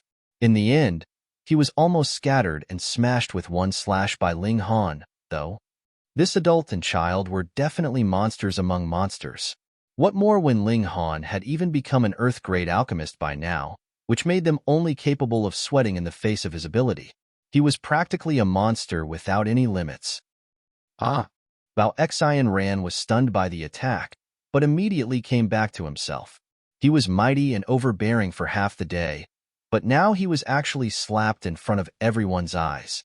How humiliating was that? He quickly waved his fist in a strike at Hunyo. However, Hunyo was too fast. With a xiao, she had appeared behind him and launched another series of attacks. Instantly, Bao Xian Ran's back burst open and blood flew in all directions. Damn it! Damn it! After a few failed attempts at trying to catch Hunyo, Bao Xian Ran knew that she was far faster than him. He hurriedly leaped to stand next to the flag. Taking hold of it, he shouted loudly, "Cold water is invincible, freezing 1,000 miles. Hong!" A white-colored cold air gushed out from the flag, instantly freezing the area within 100 feet of it, everything becoming ice cubes. Ling Han and Hunyo were not exempted either, and both of them were frozen solid. Chapter 303, Two Monsters. Chapter 303, Two Monsters. What a grand move. It had instantly stopped two people in their steps. Everyone had initially been exclaiming their praises, but when they saw this, they could not help but feel their hope was lost. Bao Xian Ran was already powerful enough by himself, but now that he actually possessed an even more powerful spirit tool, who would be able to stand against him? This flag was obviously a spirit tool. Once the martial intent contained in it was awakened, it would exude a cold air that was capable of freezing its surroundings solid, so who was capable of even getting near to it? According to the rumors, the most priceless treasure of the Cold Water Sect was called the Cold Water Flag. Once this flag was unfurled, it would really freeze everything within 1,000 miles of it, so it was extremely frightening. This flag was merely an imitation of it, so its power was in no way comparable to the real Cold Water Flag. However, how could it not be enough to suppress two gushing spring-tier martial artists? Bao Xian Ran spat onto the ground. A little girl actually made him activate the flag to subdue her. It was really a bit embarrassing. Meanwhile, Cheng Fei Jun smirked coldly. He had originally depended on Luo Jifeng to kill Ling Han, but the former had not managed to succeed even after so many days. Secretly, he had called him scornfully as a piece of trash. But now, Bao Xian Ran was actually going to help fulfill his heart's desire. This made him almost want to rush up and embrace Bao Xian Ran and give him a kiss of thanks. What a wonderful man. Ka. It was at this moment that a sudden change occurred. There was a large area on the ice enveloping Ling Han that was suddenly covered with spiderweb-like cracks. It was visible that there was a crimson flame circulating all over his body, and this flame had already melted a hole into the ice. The strange fire. Cheng Fei Jun's eyes instantly reddened. He had had a strange fire before, so even though he was located very far away from it, he could sense a sliver of familiarity about that strange fire. However, it was also completely different as well. His own strange fire had been completely swallowed by Ling Han's strange fire.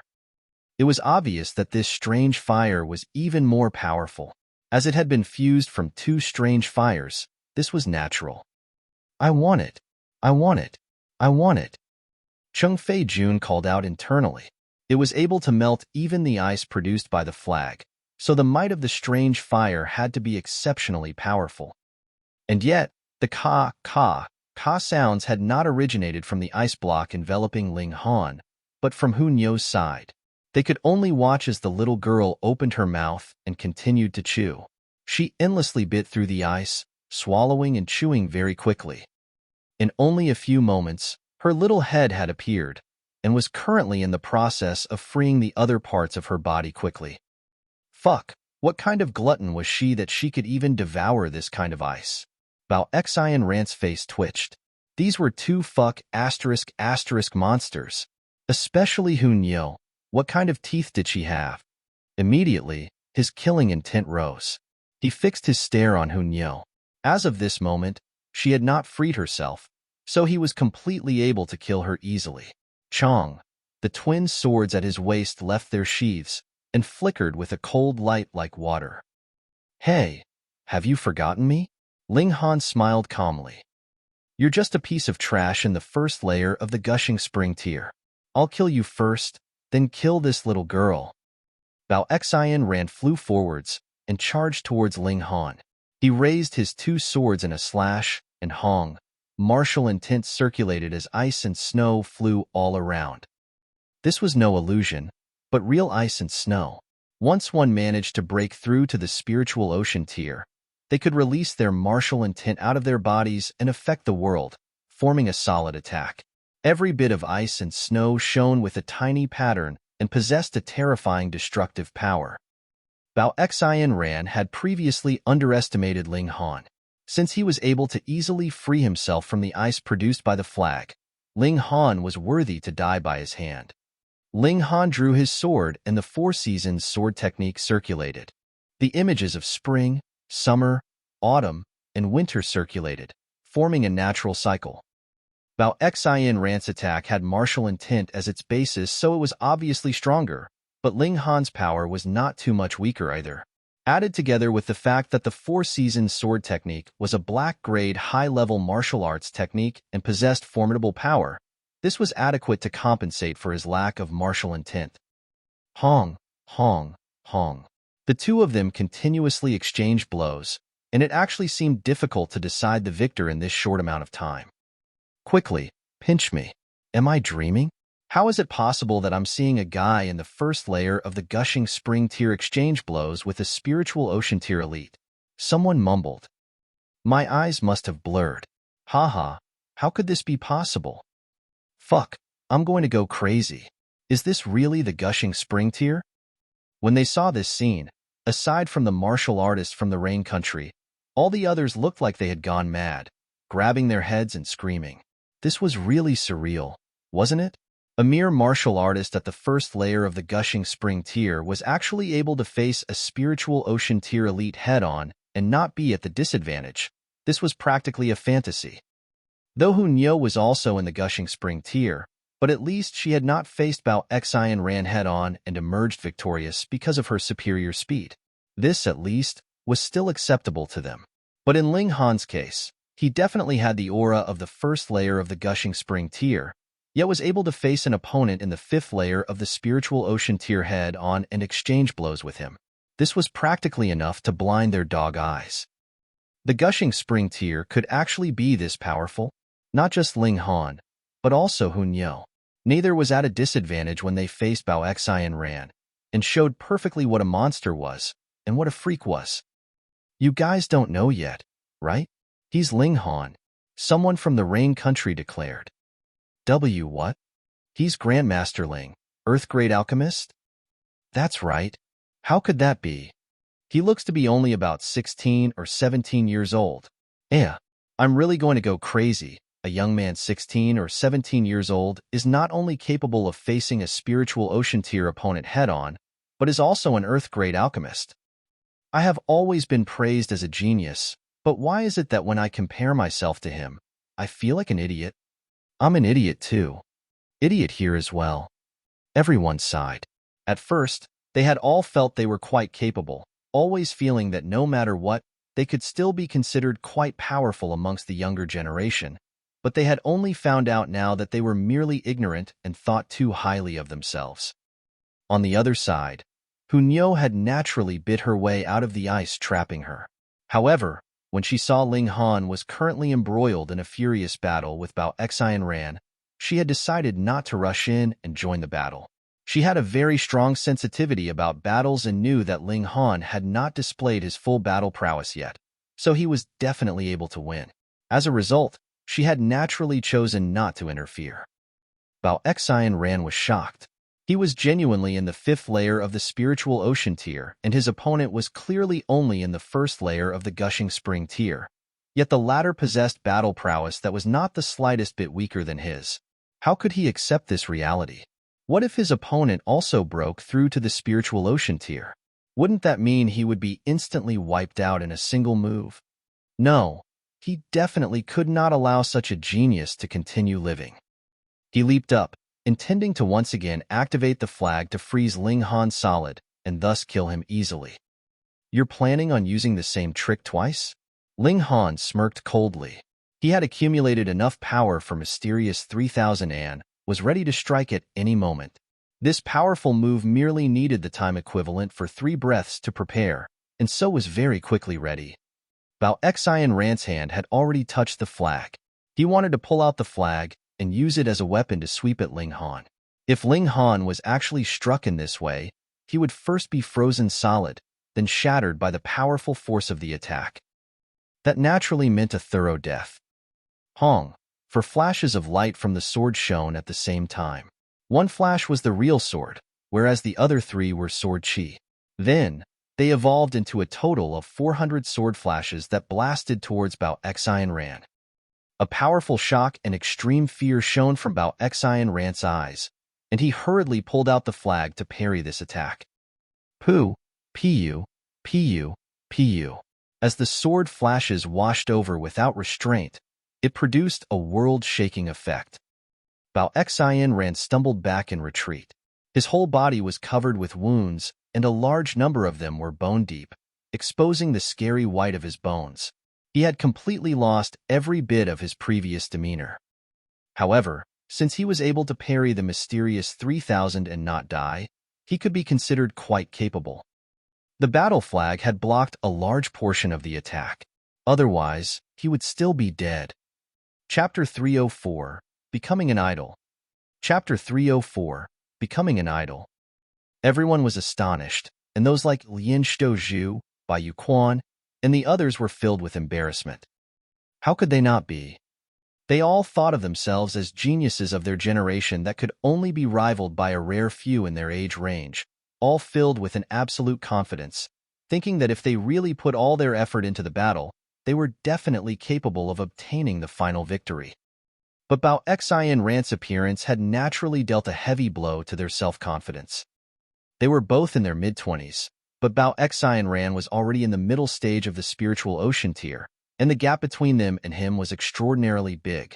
But that was fine, because Bao Xian Ran came from the Cold Water Sect, which was a great party, so it was reasonable that they could not compare to him. However, Ling Han actually managed to exchange successive blows with Bao Xian Ran, and that was already enough to give them a jaw-dropping shock. Yet he now succeeded in heavily injuring Bao Xian Ran with a single slash. This made them have no choice but to admit the fact that they had been extremely ignorant in the past. If they actually found out this one strike was not Ling Han's full power as he had only launched 400 sword flashes, their facial expressions would probably be even uglier.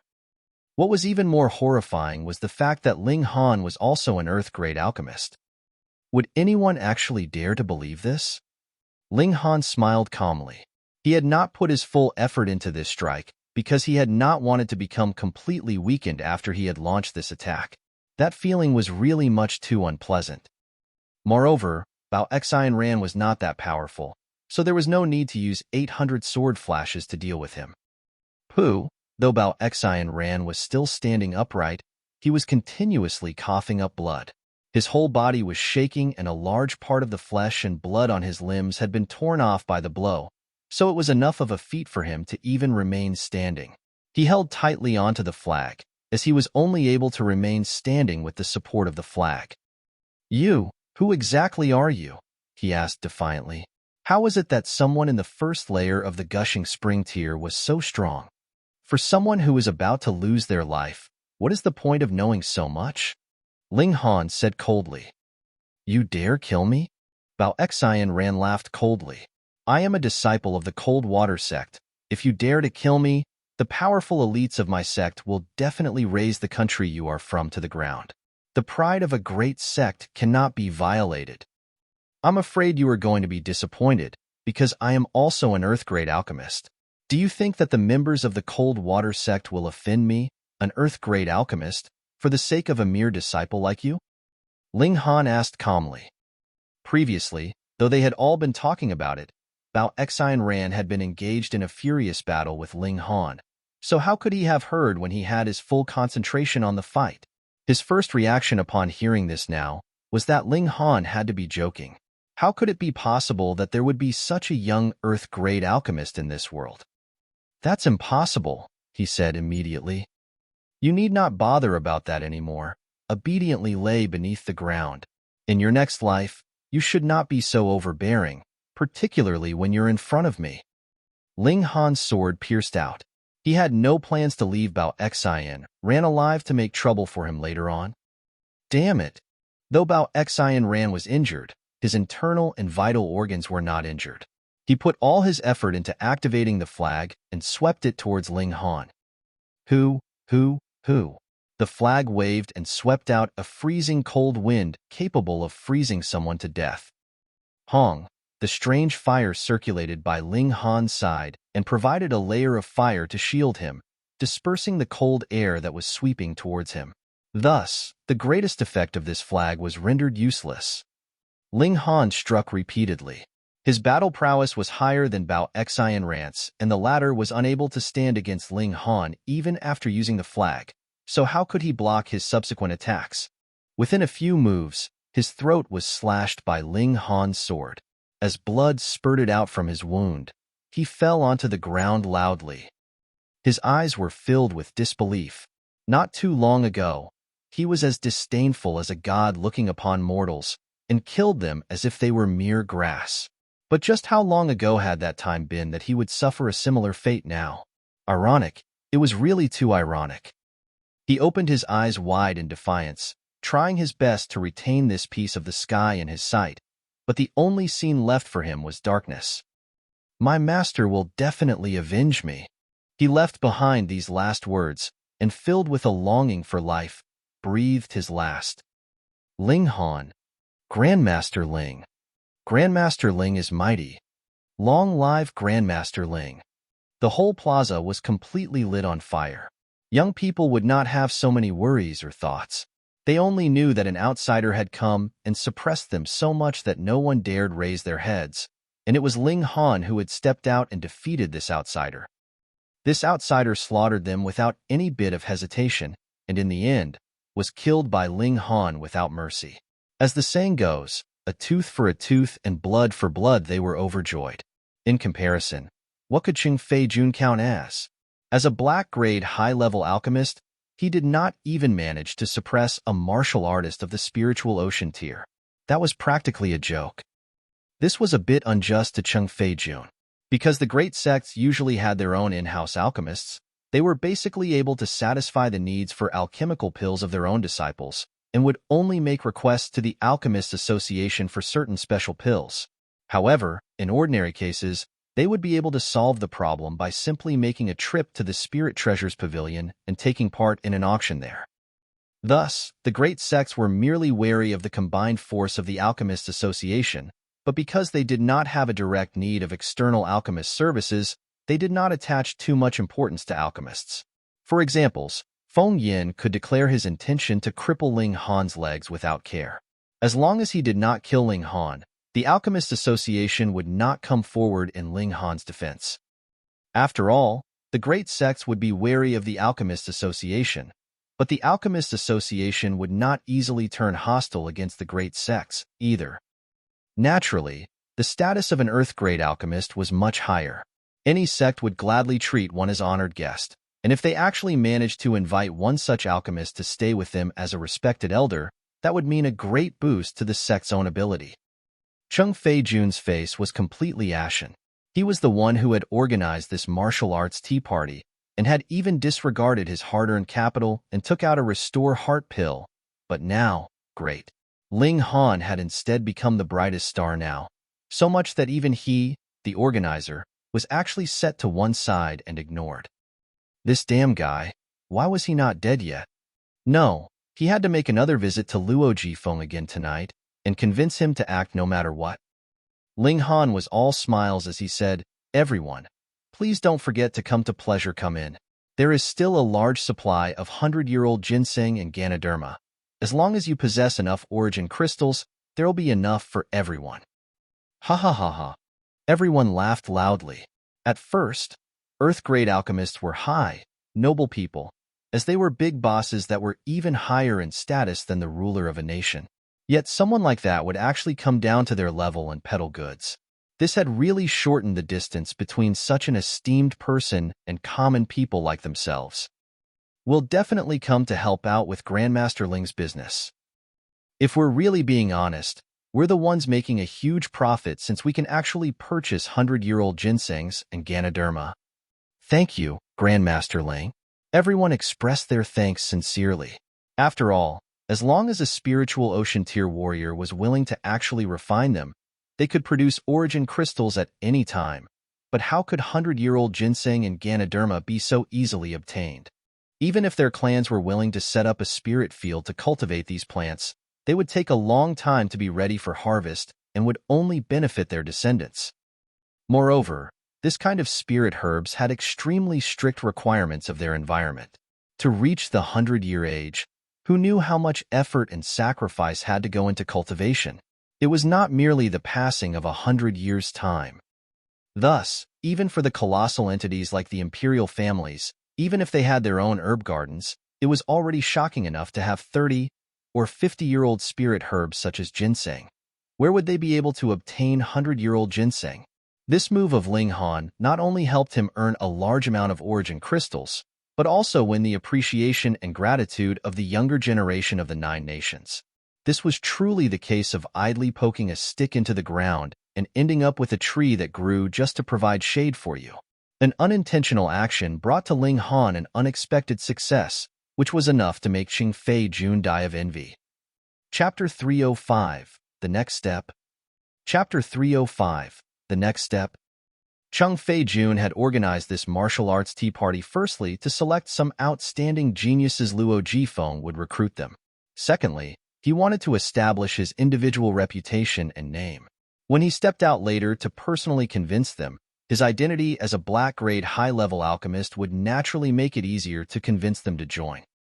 However, Qing Fei Jun had now been completely left behind and forgotten in a corner, whereas Ling Han gained everyone's approval and gratitude. This really made Qing Fei Jun fume in fury, who asked him to retreat at the most crucial moment. In the world of martial arts, even if your ability was weak, if you actually battled with all your effort and died, others would still give you a thumbs up and proclaim you as a real man. However, if one were to flee without even daring to put up a fight or cower from the battle in public, that was an act that would engender disdain the most. Ling Han clasped his fists together and returned with Lu Yutong and the others back to the inn. On the way there, Lu Yutong and Li Sichan were still recalcitrant, saying that since Ling Han had obtained the first place, he should have asked Qing Fei Jun for that restore heart pill. This made Ling Han laugh loudly, as well as made him feel disdainful. Just think, the one and only alchemy emperor, how could it be that he would still need to take the low-quality, trash pill concocted by a black-grade high-level alchemist? That was really too much of a joke. Not long after they had returned to the inn, customers surged forth like clouds. Zhu Wuju was already very busy, and Guang Yuan and Qin Yuan to help him as well. Later, not just the younger generation of the Nine Nations of the desolate north came forth with their original crystals, but even quite a number of alchemists from the Star Brilliance Palace Hall came when they heard the news. Anyone who had yet to break through to the flower-blossoming tier was mortal, and a mortal's lifespan was merely as long as 100 years, so who would not want to live for a few years longer? The more power these elders possessed, the more they treasured their lives, were willing to make any sacrifice as long as they could live for a few years longer. The effects of 100-year ginseng and Ganoderma were not to the point they could defy logic, but no matter what, they would help extend one's lifespan a bit, so it would be definitely no issue for one to live another 3 or 5 years. Moreover, these items were extremely nutritious and could help heal hidden injuries, which was equivalent to extend one's lifespan. Lu Yutong and Li Sichan had taken the position of housewives and stood at one side, cheerfully counting the origin crystals, which gained Hunyo's disdain. She secretly thought, these two silly girls, what was so nice about looking at origin crystals? The right thing to do was to stick to Ling Han instead. After a day of business, Ling Han had gathered a terrifying amount of 100,000 origin crystals. This was a wealth that would make anyone envious. It was guaranteed that even the imperial family of the Rain Country would only be able to produce a mere scrap of this amount at most. The auction was also going to take place soon. In another 2 days, it would begin. And on the other side, with the help and urging from 3 Earth-grade alchemists, Ling Han's verification as an Earth-grade alchemist would also be completed soon. At most, in another 5 days, the proof of his identity would be delivered. Ling Han was very satisfied and began to consider where he would go next. The Star Brilliance Palace Hall was only a stopover point for him on his way out of the desolate north, so he naturally would not be staying for too long here. But since he was here, he decided to simply verify his status as an Earth-grade alchemist, which would ensure that he would be able to do as he liked. Now that these 2 issues were almost solved, his next stop would naturally have to be moved up the schedule. The Winter Moon Sect was planning to open their doors to recruit disciples. After Ling Han heard this news from others, he considered for a moment, then decided to head to the Winter Moon Sect.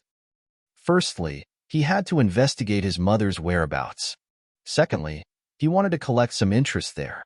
For such a great sect like the Winter Moon Sect, they definitely had their own herb farm, and Ling Han planned to empty this farm to enrich the space inside the Black Tower.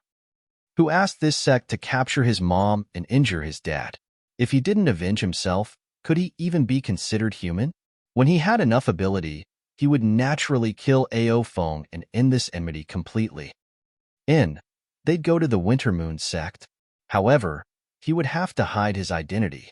Otherwise, based on the fact that he and Feng Yin were deadly enemies, even if that elite of the spiritual infant tier did not kill him because he was an Earth-grade alchemist, he would still chase Ling Han out.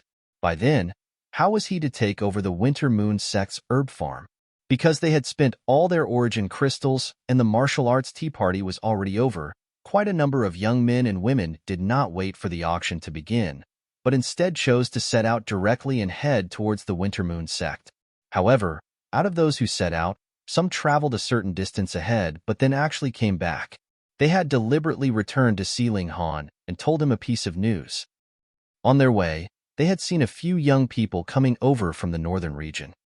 Could they be just like Bao Xi and Ran? Ling Han thanked them, and these people once again set out on their journey. Ling Han could not help but feel rueful. He had only killed Bao Xi and Ran because of a conflict of interests brought about by the latter, and had not considered much else. However, he had actually gained the hearts of so many as a result. Otherwise, they had already left. So why would they deliberately come back and tell him the news? But based on the fact that they managed to leave freely, he knew that the newcomers should be different from Bao Xi and Ran. Otherwise, these people would have robbed and killed them rather than let them leave. Could it be that they were here to participate in the auction? This was quite possible. After all, there was at least one blue-scale demonic fruit on auction, so it was natural that those nearby would be attracted to come. At midnight, that feeling of being observed came back again. Ling Han knew that it was definitely Luo Jifeng.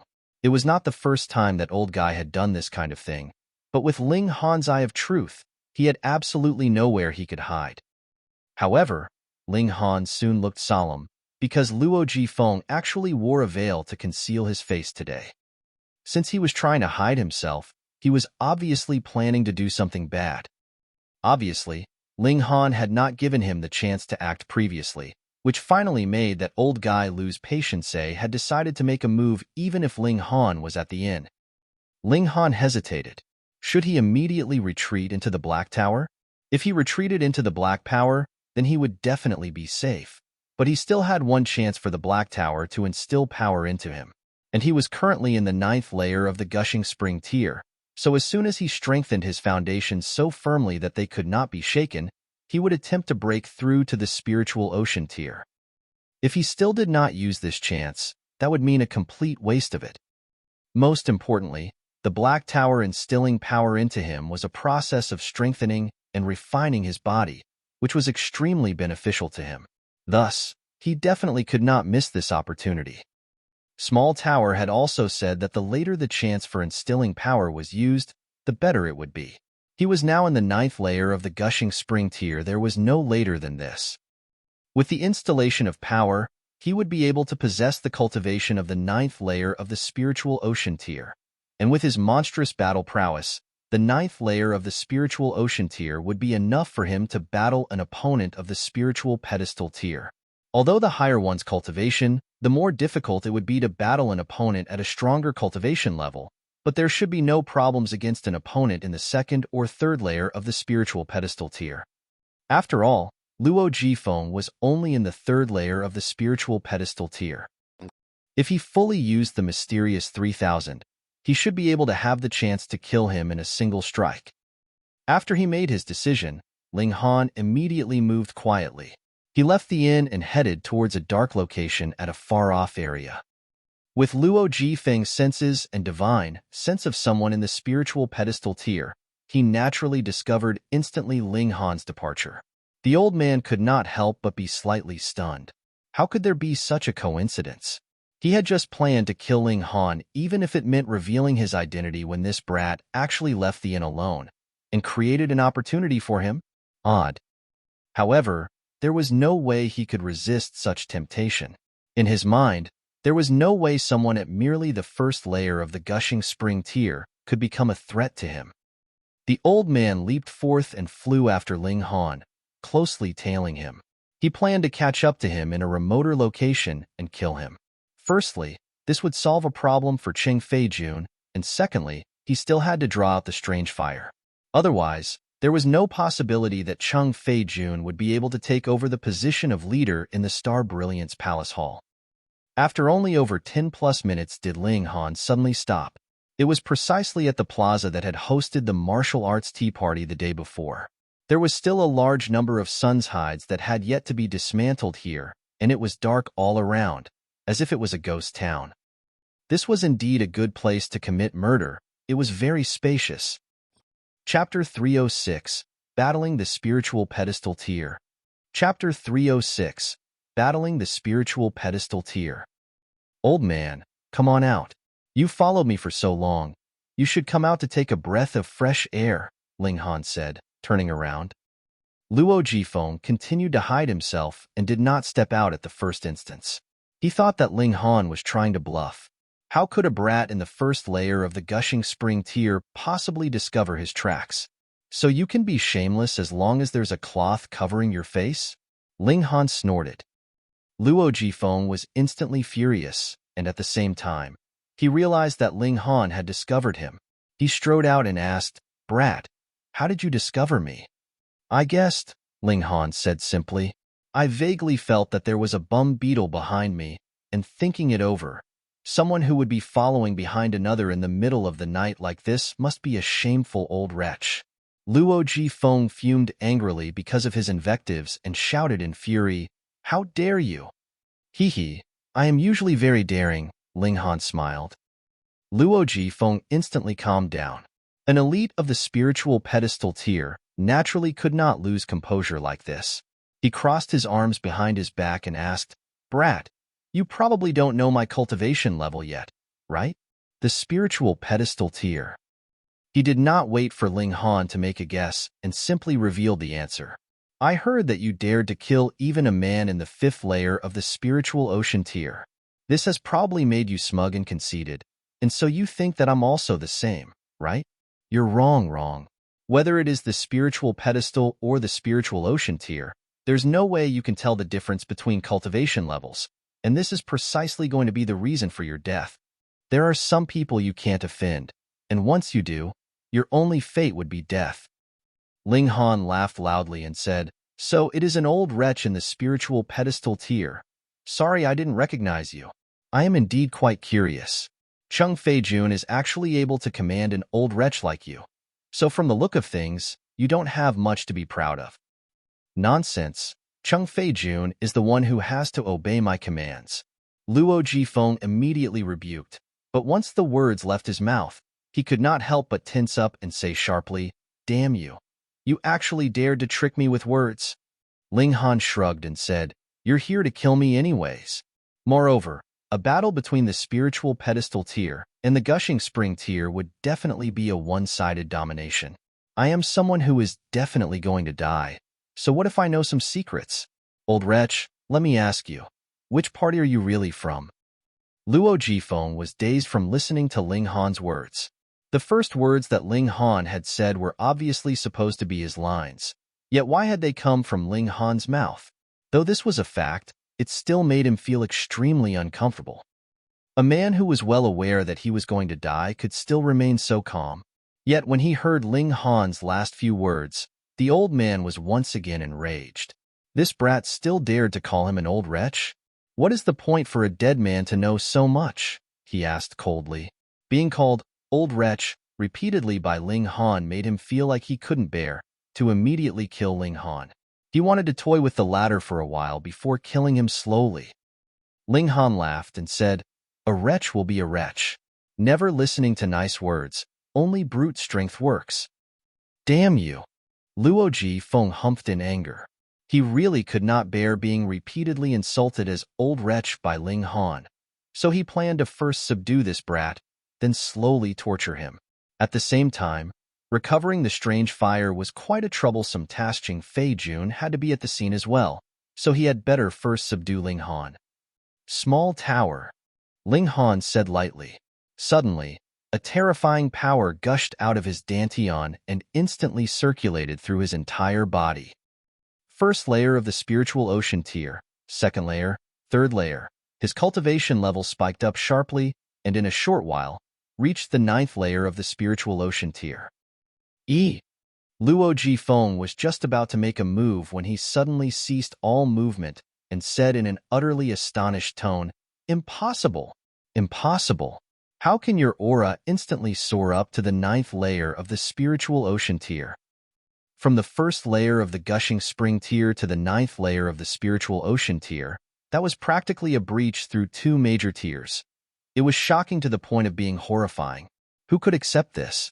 What is the point for a dead man to know so much? Ling Han asked. This was exactly what Luo Jifeng had said to him in reply before. Luo Jifeng had already regained his senses from his absolute astonishment earlier. He said, "So what if you are in the 9th layer of the spiritual ocean tier? There is still a gap of a major tier, and to suppress you would be a complete piece of cake for me. I definitely do not believe that in this tiny place like the desolate north, there could be a 17-year-old in the 9th layer of the spiritual ocean tier who at the same time is also an earth-grade alchemist. You must have taken some kind of alchemical pill which has temporarily raised your cultivation level.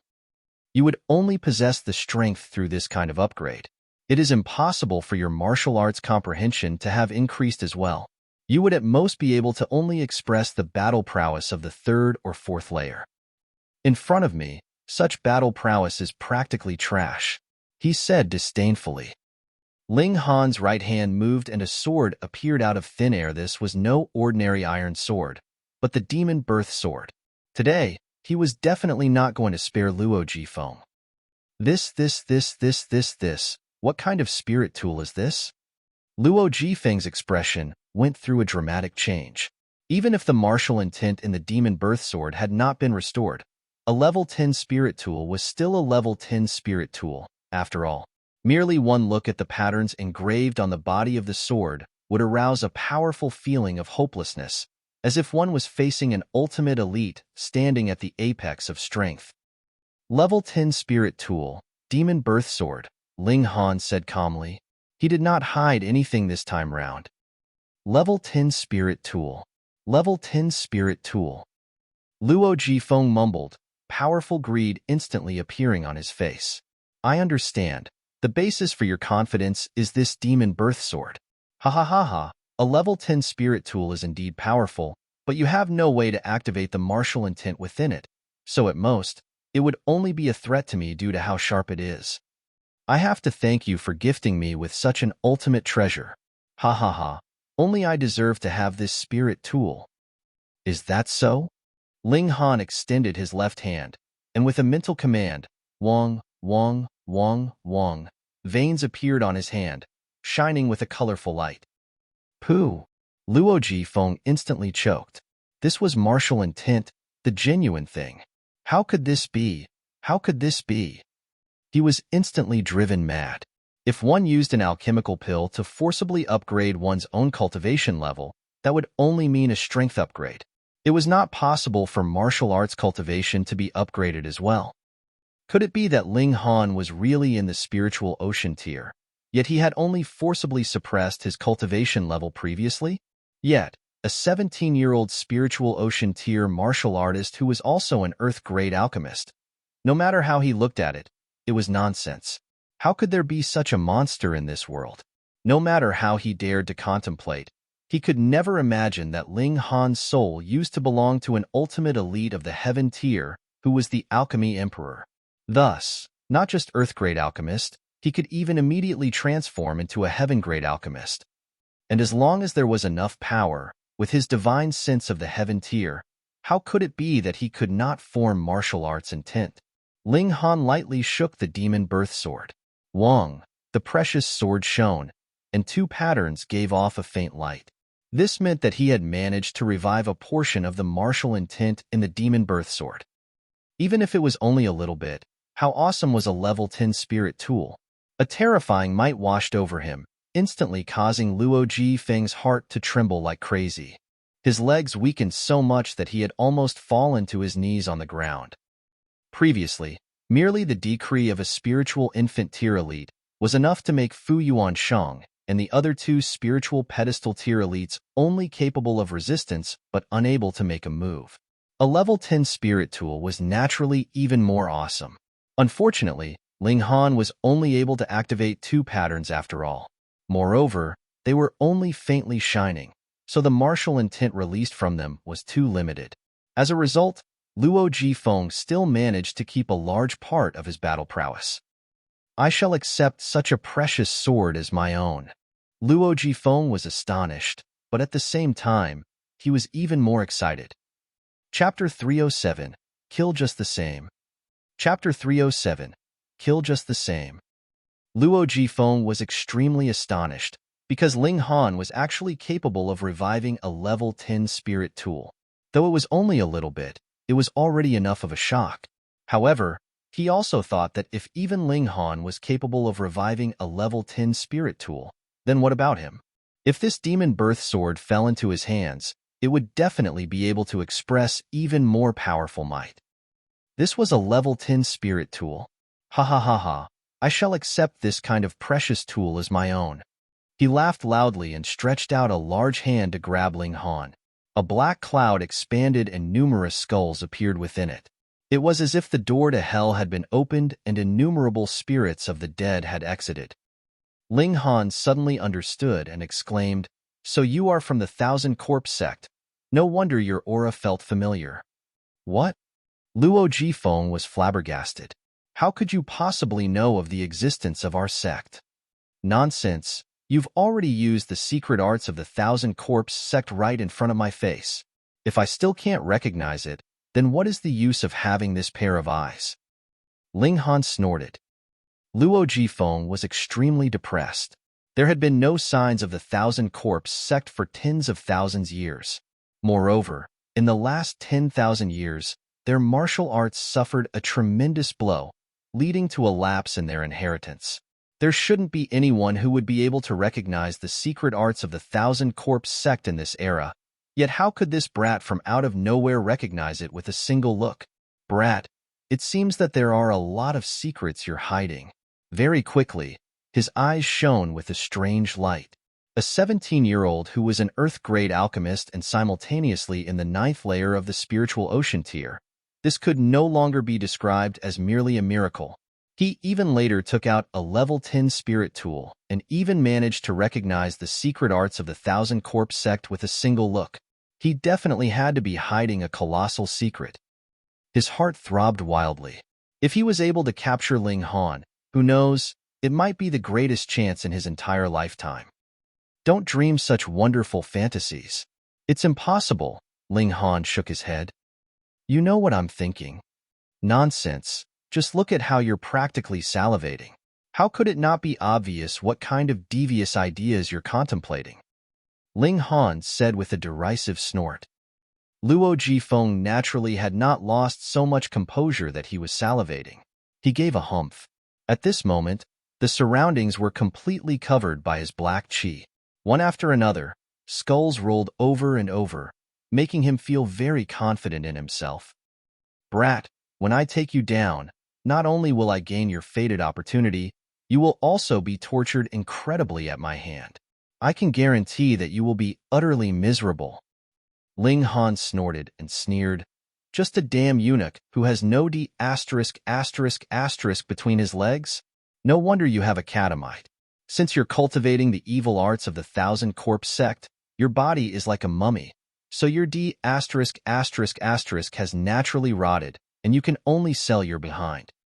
You, Luo Jifeng felt as if his heart had been dealt a heavy blow. His face twisted, and he suddenly gave an enraged roar, as if he was a ghost himself. Instantly, innumerable skulls appeared and pounced towards Ling Han. This was his greatest pain. As a man, he had lost his D***, and now that Ling Han had exposed this fact right in front of his face, this instantly drove him to extraordinary depths of fury. "Damn wretch, I have yet to call you to account for this. You almost made me blind." Ling Han released a sharp whistle and waved the demon birth sword, using the sword technique of Mysterious 3000. Hong, 700 sword flashes moved at the same time. With the driving force of the demon birth sword, every sword flash actually transformed into a black armored knight formed from demonic chi that charged towards Luo Jifeng in attack. Fuck! Ling Han was instantly stunned. Each of these black armored knights were at the 9th layer of the spiritual pedestal tier. 700 of these black armored knights moving at the same time. What kind of concept was that? Even he himself had never imagined that the Mysterious 3000 combined with the demon birth sword would actually create such a terrifying might. Of course, this was also because with the installation of power from the Black Tower, his power had soared to the 9th layer of the spiritual ocean tier.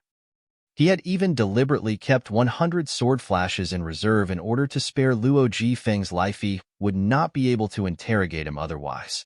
But who would have thought that the might of this strike was practically capable of defying logic? Hong, 700 black armored knights rushed past. Not only was the corpse chi that was all around completely dispersed, all the skulls were completely shattered as well. Luo Jifeng had died without a whole body, leaving behind not even a single scrap. Luo Jifeng might not even be able to resist merely one black armored knight of the 9th layer of the spiritual pedestal tier. What more when 700 of such powerful beings assaulted him at the same time? AI. Ling Han sighed. This was great. He had directly killed Luo Jifeng, so all the trails were broken. His thoughts took a turn. I'll go look for that scholar boy. He returned quickly. When he arrived at Luo Jifeng's courtyard, he grabbed the scholar boy in a single move. He knocked the latter unconscious and stored him in the Black Tower. Then, he too flashed into the Black Tower and began his interrogation. I was forced. The scholar boy was scared half to death and filled with even more incomprehension and fear about the space inside the Black Tower. No matter how Ling Han asked, he said he didn't know anything. He had only been taken in by Luo Jifeng after the latter had come to the town. At first, he thought that he had met his benefactor, but the result was, he was also disgusted. As a result, he always used brute force, wanting to torture Luo Jifeng, yet that only made the old wretch even more pleased. Ling Han could only once again knock the scholar boy unconscious and toss him out of the Black Tower. This trail was not broken yet, because Cheng Fei Jun was still alive. He made the scholar boy ask Cheng Fei Jun over to Luo Jifeng's courtyard. In order to make the scholar boy obey his commands, he simply stuffed an alchemical pill into the latter's mouth and forced him to swallow it. Ling Han lied and said that it was poison, and if the scholar boy was not given the antidote in 3 days, he would die. The scholar boy was not the slightest bit doubtful. Because Luo Jifeng had not returned all this while, he felt that it was very possible that the former had already been killed by Ling Han. When he thought that even such a terrifying person like Luo Jifeng had been dealt with by Ling Han, how could he dare to resist? Not long after, a sound arose from the doors to the courtyard, and the sounds of 2 pairs of footsteps approached. How could it be you? When Cheng Fei Jun saw Ling Han, he could not help but look extremely astonished. No matter whom he saw, it would not be as unacceptable to him as seeing Ling Han here. Ling Han humphed and said, "I am the elder in charge of discipline. Why do you not kneel upon seeing me?" Cheng Fei-jun was dazed by his bluff. After hesitating for a moment, he instantly looked vicious and said, "You're bluffing me. Where is Master Luo?" "Master Luo," he exclaimed in shock. "How troublesome." Ling Han moved, and with a single palm strike, knocked him unconscious. Then, he turned his eyes towards the scholar boy. "I'll do it myself," the scholar boy hurriedly said. He knocked himself into the wall, and with a tong, he fainted. He really did know how to conduct himself. Ling Han could not help but break into laughter and stored the two of them simultaneously into the Black Tower. He returned to the inn and once again entered into the Black Tower. Then, he began to interrogate Cheng Fei-jun. "Ling Han, you are really daring. Even if you are an Earth-grade alchemist, but to imprison another alchemist privately, this is still a heavy crime." Cheng Fei-jun called out sternly once he awoke. "When has even a dreg of the Thousand Corpse Sect become so arrogant?" Ling Han shook his head. "What nonsense are you spouting? Who's a dreg of the Thousand Corpse Sect?" Cheng Fei-jun's expression changed drastically, yet he turned about and asked Ling Han, "Speak less nonsense, and quickly let me go. Now that you've entered into my space, you still want to leave?" Ling Han smiled calmly. His body rose up into midair, and with a casual wave of his hand, a large hill sprouted out of the ground, forming a change in their environment. "Pooh!" Cheng Fei-jun instantly choked, his eyes fixed in a stare, as if he had become an idiot. "This is an illusion. This is an illusion," he mumbled to himself, his whole body trembling. "Pa!" Ling Han delivered a sharp slap, and the pain immediately made Cheng Fei-jun cry out in pain. This was definitely no illusion. Chapter 308, The Thousand Corpse Sect's Plans. Chapter 308, The Thousand Corpse Sect's Plans. Cheng Fei-jun was struck awake by this smack, and the look he directed towards Ling Han was filled with terror. Being able to soar in the skies physically, the flower blossomed here. The flower blossomed here. Someone who had transcended the mortal world and possessed power that could not be comprehended logically. Thus, this had to be an old monster who had lived for 100 or 200 years. As a result, it was nothing odd that he possessed the power of the flower blossom tier. Nor was it strange that he had become an Earth-grade alchemist, because he had already reached such heights since who knows how many years ago. For such an old monster to deliberately disguise himself as a young man, what were his intentions? "You had best explain obediently."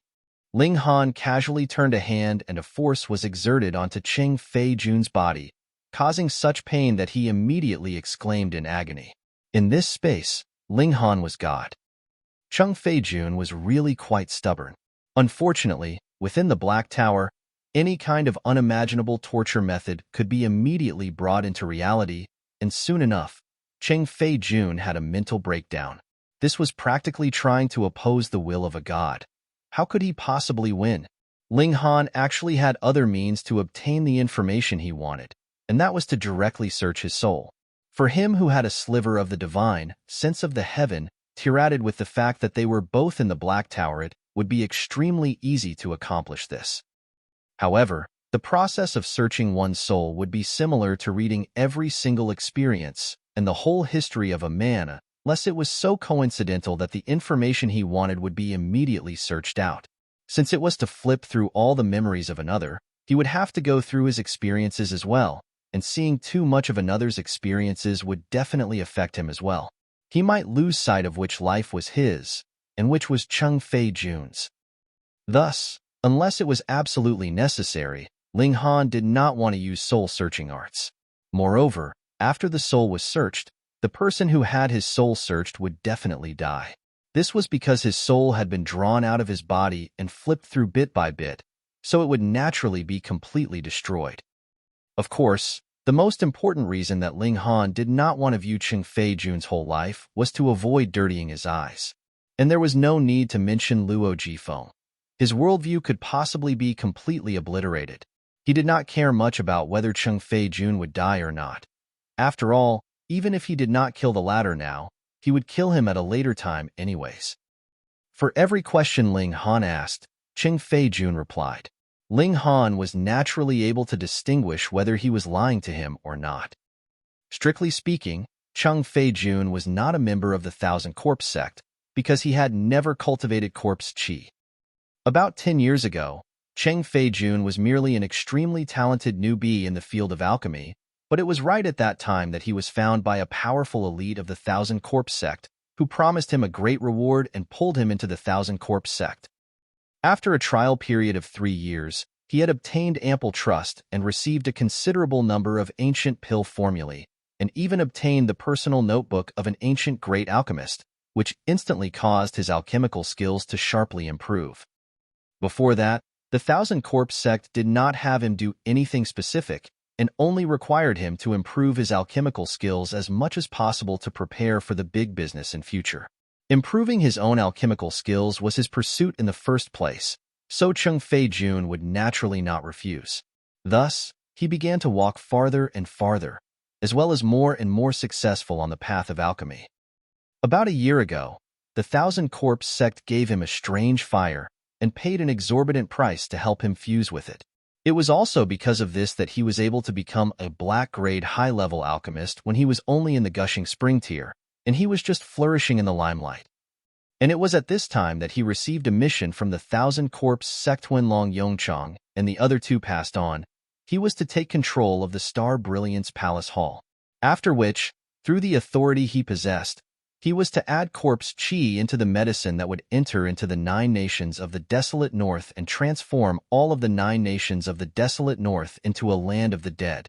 If one came into extended contact with corpse qi, a living person would slowly be transformed into a special kind of corpse soldier that would be able to devour other corpse soldiers in order to upgrade their own power.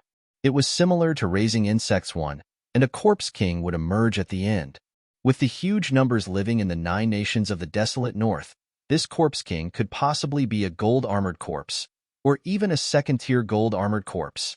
As for how to make Long Yongchang and the other two die at the same time, the Thousand Corpse Sect would naturally send one of their elites to accomplish this task, so there was no need for Cheng Fei-jun to worry about it. What he had to do was to transform the 9 nations of the desolate north into a land of the dead after he had taken over. After understanding the whole story, Ling Han waved a hand and imprisoned Cheng Fei-jun anyways. Now that he had entered the Black Tower, his life or death was merely a thought from Ling Han. He could possibly be useful in future, so Ling Han decided to simply imprison him first. He did the same to the scholar boy. At least, only when Ling Han left the Fallen Moon Gorge would he release the latter. This Thousand Corpse Sect did not have much relation with Ronghuan Xian. It looked like there had been a split in the inheritance of this ancient great sect. Part of it was inherited by Ronghuan Xian, whereas the other part was obtained by another. Moreover, this person was secretly developing it rapidly towards prosperity. He was so ambitious that he planned to kill the 100 million people of the 9 nations of the desolate north and refine a corpse king through this process. This was really deranged. Completely by accident, he actually unraveled such a great evil scheme. It was really a great coincidence and very fortunate. Ling Han was also filled with a bit of lingering fear, because if he had really walked off without a second thought, once Long Yongchang and the other 2 Earth-grade alchemists died, it was only a matter of course for Cheng Fei-jun to rise up and take over. For a small place like the 9 nations of the desolate north, there was actually no need for 3 Earth-grade alchemists to stand by here. It was because the 3 of them had broken through here that they had remained here. In truth, when they had been assigned here, they were only black-grade high-level alchemists. Thus, there was absolutely no problem with the plans of the Thousand Corpse Sect. With Cheng Fei-jun's current reputation and power, if Ling Han did not step out, who would be able to compete? And if this plan of the Thousand Corpse Sect was really put into action, there would practically be no chance for anyone to survive in all the 9 nations of the desolate north. Even with the protection of the new Rain Emperor and the Deyuan King, how could Ling Dongxing and the others possibly be spared? Thus, Ling Han felt lingering fear. If something like that had really happened, even if he destroyed the Thousand Corpse Sect 10,000 times, what use was there? He definitely had to destroy this thousand-corpse sect. Otherwise, even if they failed this time, there would still be a next time and another after that, and he wouldn't be able to guard himself against it. Family was Ling Han's reverse scale. He would definitely not allow anyone harm those close to him. So, thousand-corpse sect, you should continue to be buried in the dust of history. However, the current thousand-corpse sect had already reached a massive size, and it was not only through bold words that he could successfully destroy them. Though Luo Jifeng was in the spiritual pedestal tier, he did not have a high position in the thousand-corpse sect, and Cheng Feijun was completely unclear about the detailed power scale in the thousand-corpse sect. If this sect had already been revived for a very, very long time, then it wouldn't be anything strange for them to have one or even a few ultimate elites of the Shattering Void tier. After all, it was currently a booming era for the martial arts. Moreover, in history, the Thousand Corpse sect had also possessed ultimate elites of the 10th tier as well. Ling Han scratched his head. All the demons and monsters had really appeared in this lifetime. A day later, the auction was held as scheduled. The Spirit Treasures Pavilion status in the Fallen Moon Gorge was not something that could be compared to the Star Brilliance Palace Hall, but the former was similarly established in an extremely large building, which was constructed as a very traditional auction house. It had a total of 5 floors and was designed in a way that the middle part was empty.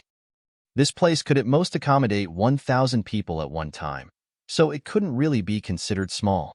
Though Ling Han had not gotten his proof of identity as an Earth-grade alchemist, that was merely an issue of procedure. As a result, he enjoyed the highest level of treatment from the Spirit Treasures Pavilion and possessed a private room on the 5th floor. Long Yongchong and the other 2 big bosses also arrived. From the look of things, the blue-scale demonic fruit was also very attractive to them, so Ling Han considered whether he should discuss with them and ask them to allow him to have the blue-scale demonic fruit. But what caused Ling Han shock was the fact that there were actually other guests in the private room on the 5th floor.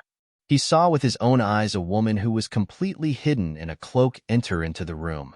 Why was he so sure that it was a woman? When her body moved, that slender waist and plump behind, as well as her towering B**********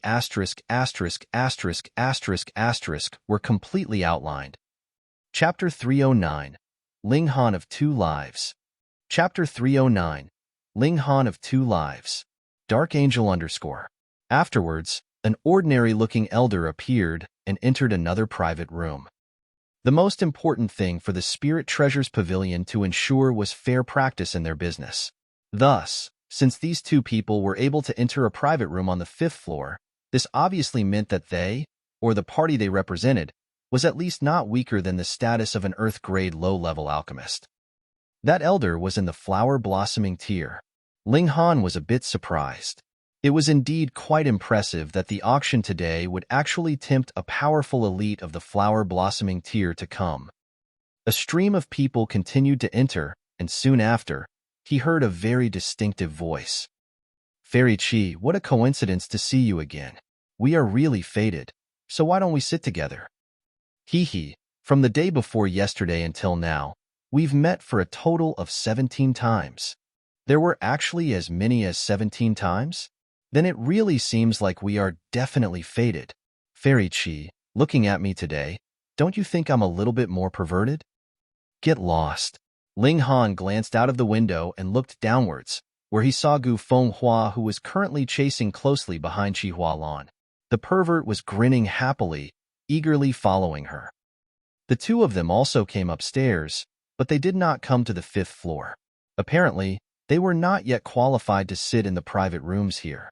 As for whether they were on the 2nd, 3rd, or 4th floor, Ling Han did not have so much free time that he would activate the Eye of Truth to determine that. So the outsider martial artists the younger people of the 9 nations of the desolate north had seen were these 2. In the private room, Guang Yuan and the others felt this was really very much a novelty to them. Normally, they were not qualified to enter this kind of private rooms. Even if the decorations and adornments around them were nothing too shocking, they still toured around the room, touching this and that, feeling that everything was uncommon. Lu Yutong and Li Sichan were girls, so they naturally had to take care of their image. As a result, they sat all prim and proper. Hunyo, on the other hand, did not bother much and continued clinging to Ling Han's arms, laughing. After a while, the auction finally began. Ling Han was bored and leaned forward to sleep. Hunyeo, meanwhile, endlessly teased him with her little hands. The adult and child played joyously and harmoniously, making Lu Yutong and Li Sichan, who were watching, feel extremely envious, wanting nothing more than to take Hunyeo's place. The two girls exchanged a look and nodded simultaneously. They both felt that they could not be careless just because Hunyeo was little. This little girl could not be underestimated. Moreover, after another 10 years, the little girl should have grown up into a big girl, and it would be too late by that time to guard against her. Guard against fire, guard against thieves, and guard against Hunyeo. Everyone, the item that is going to be presented to all of you now is a treasure from the ancient era and possesses a high symbolic significance, the auctioneer said, spittle flying everywhere. And that is the alchemy furnace that was once used by the inventor of the Three Fire Guide and acclaimed as the Alchemy Emperor, Grandmaster Ling, Ling Han. Ling Han? Guang Yuan, Lu Yutong, and the others all turned to look at Ling Han. They could naturally tell that this Ling Han was not their Ling Han, but the two of them actually shared the same name and they were both geniuses of alchemy, so they could not help but be astonished.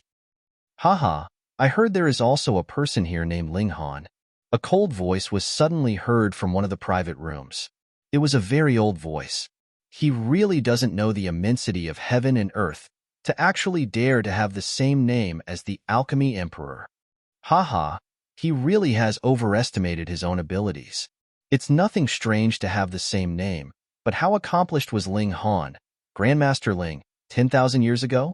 To have the same name as he really deserves to die. This was the voice of a girl. She had a delicate voice, but it was filled with mockery. Though he could not tell which private room these two voices came from, he could confirm they were from the 5th floor, which made Ling Han instantly recall the cloaked woman and the elite of the flower-blossoming tier he had seen earlier. Ling Han did not know whether to laugh or to be angered, because both of them were he, but one Ling Han was praised to the heavens whereas the other was stepped harshly and crushed underfoot, making him feel like he was trapped between laughter and tears. It was really a coincidence, but who asked the two of them to have the same name? Could it be that small tower had done it deliberately? I don't know who that Grandmaster Ling from 10,000 years ago is, but the current Ling Han is only 17 years old, but is already an Earth-grade alchemist. No matter where, he would deserve the name of a genius of alchemy, and this is still called overestimating his own abilities? Lu Yutong was displeased and immediately began to defend Ling Han. Li Sichan nodded as well and said, I'm an alchemist too, so I know a bit about that Grandmaster Ling from 10,000 years ago. That Grandmaster became an Earth-grade low-level alchemist only when he was 30. After that, he became an Earth-grade mid-level alchemist 10 years later, Earth-grade high-level 20 years later, and then became a Heaven-grade alchemist 30 years after that. He's also the youngest Heaven-grade alchemist in history. After that, he broke through the limitation of Heaven-grade 50 years later, and was respectfully acclaimed as the Alchemy Emperor. These words were factual, without the slightest bit of exaggeration. It was recorded as such in the ancient records. But when put together with the words that Lu Yutong had said previously, it was more than obvious.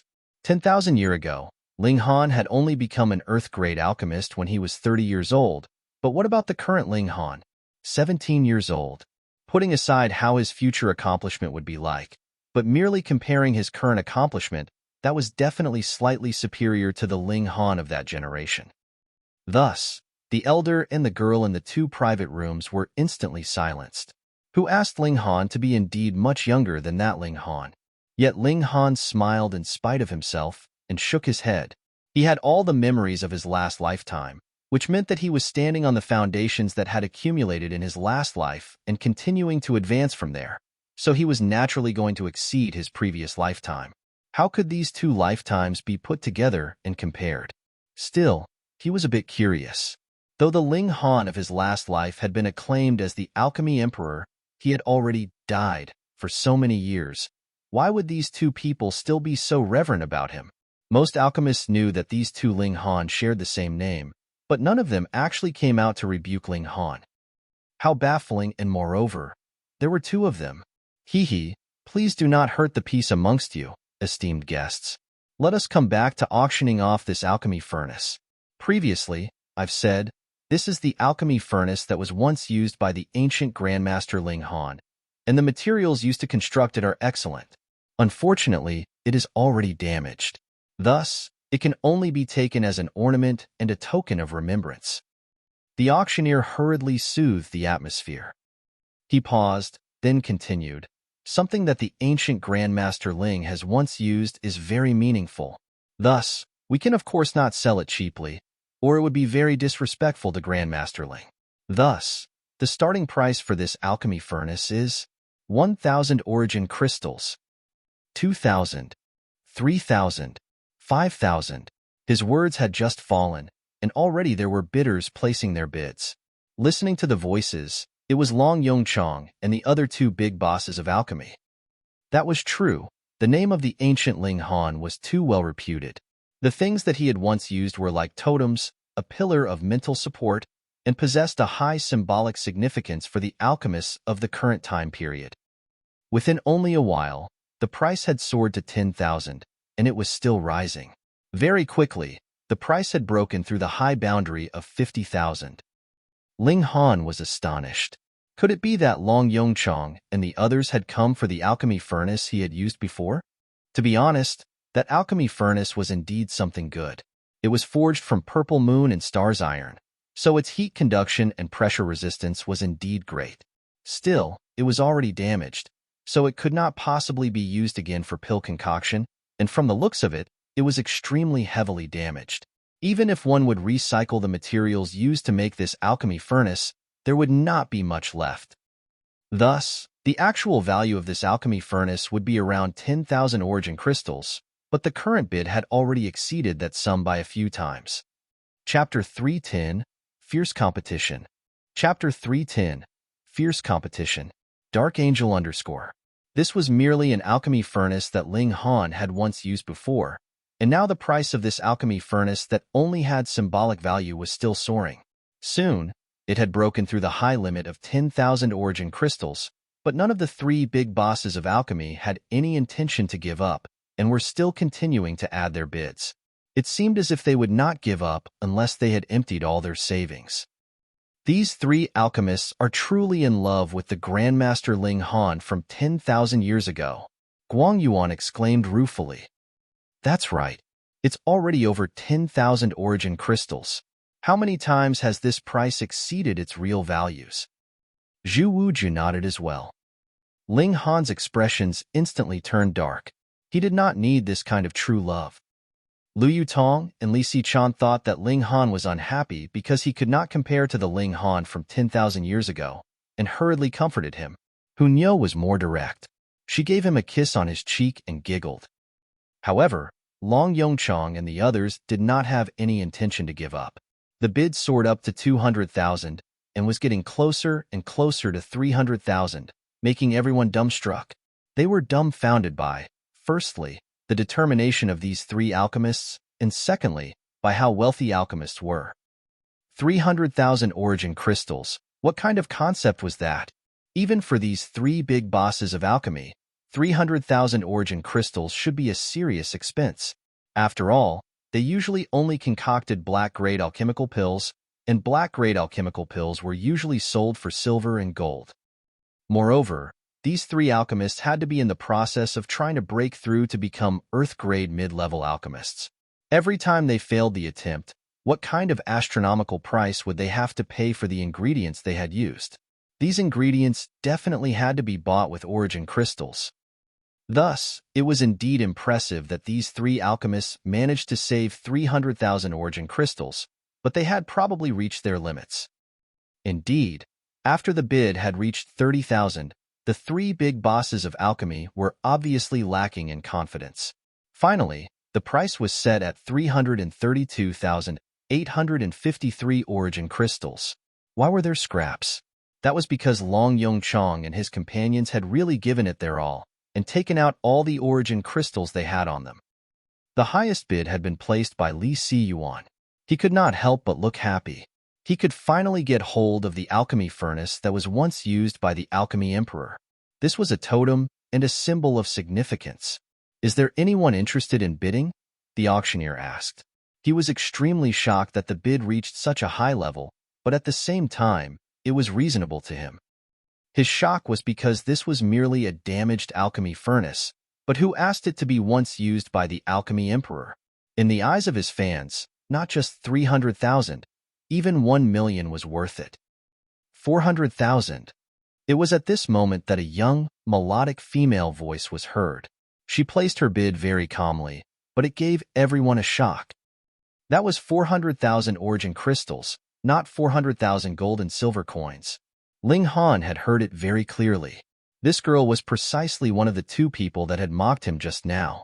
He had been curious previously. Since these two people admired the he from 10,000 years ago, why did they not even say one word when the auction was ongoing? So it seemed that they were confident of the outcome and directly played a direct kill. True, after so much bidding, she was naturally aware of the limits of Long Yongchang and the others. Thus the first bid she placed was a direct kill, and she would be able to save as much money as possible. 500,000. Another voice was heard. This one was rough and old. It was precisely the voice of the other person who had mocked Ling Han previously, the elder. 600,000. The girl increased her bid without hesitation, as if this 600,000 was merely paper money. 700,000. The elder did not cower at all. 900,000. This time, it was Long Yongchang's voice. The three big bosses of alchemy must have combined forces and pooled their respective origin crystals.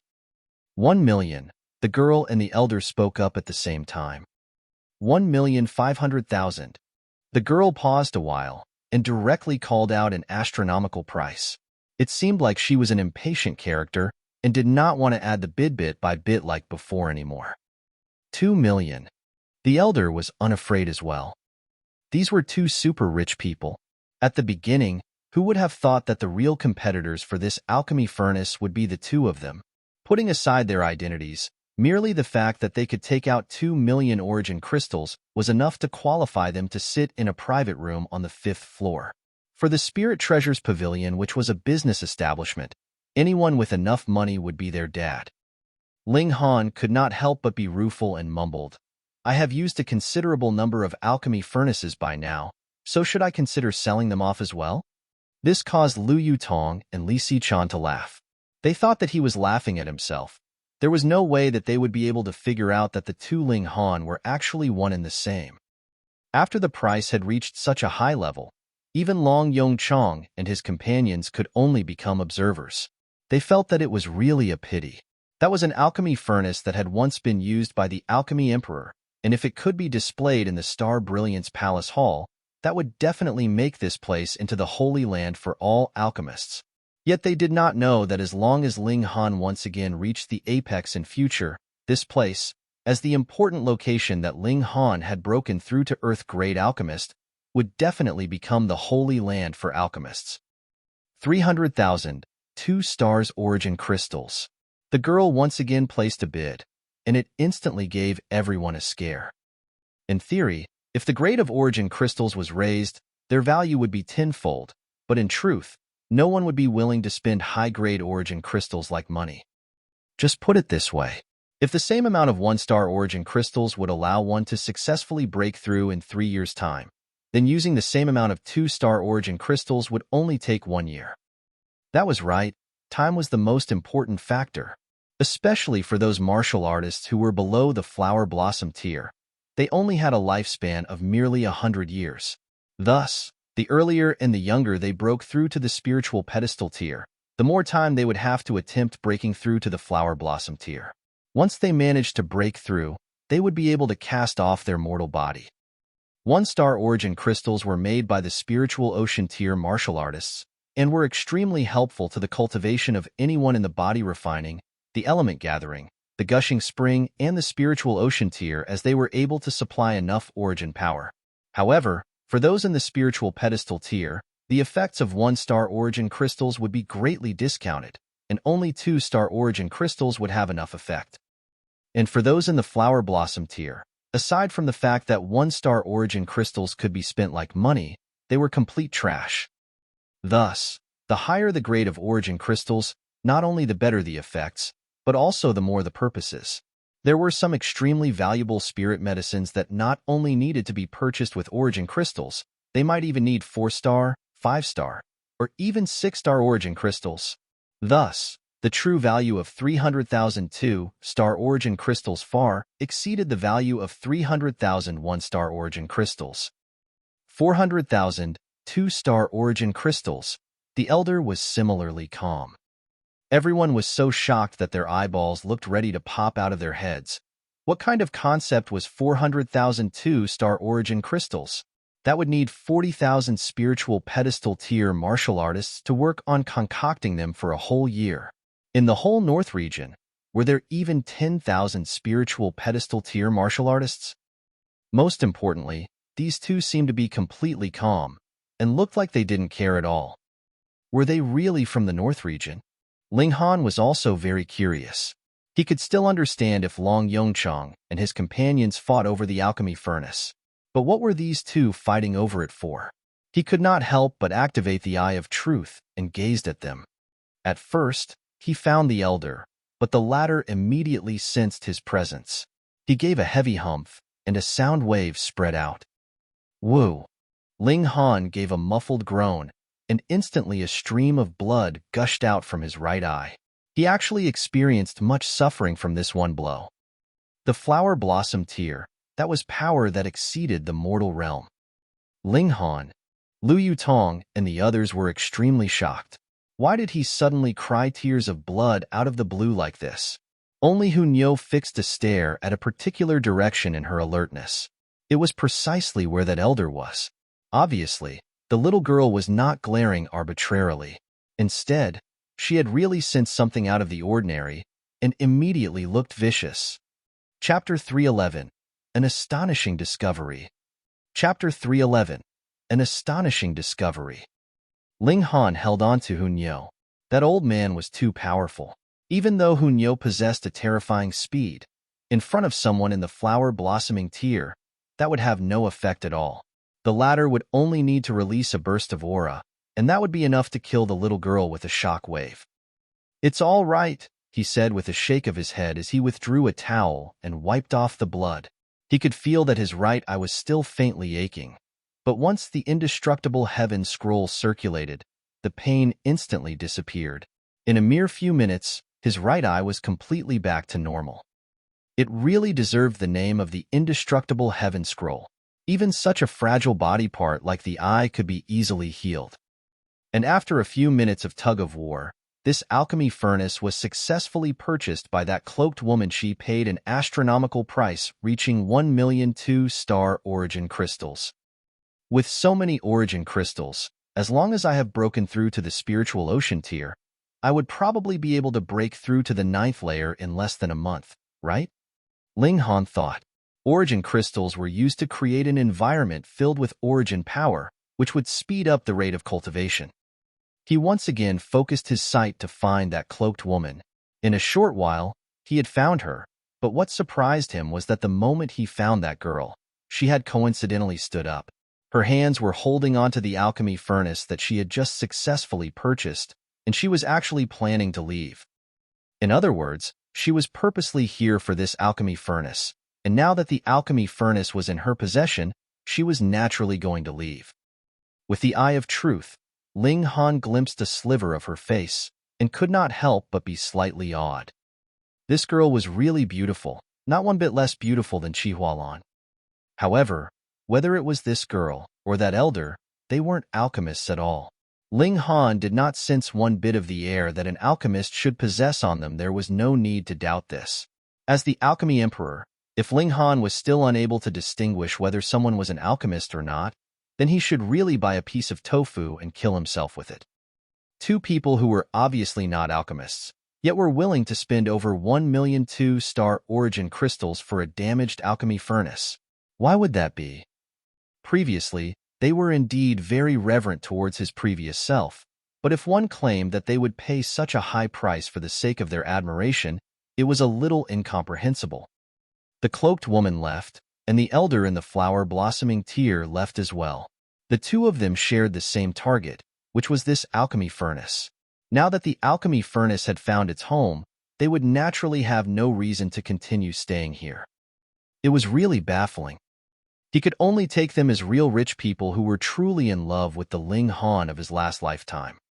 After such a major climax, the subsequent proceedings of the auction not only made Ling Han sleepy, there were also a considerable number who had begun to doze off in their seats downstairs. Some were even snoring. Cough, cough. The auctioneer hurriedly adjusted the sequence of the auction and took out a considerably valuable item in advance for the auction, finally managing to make the environment lively again.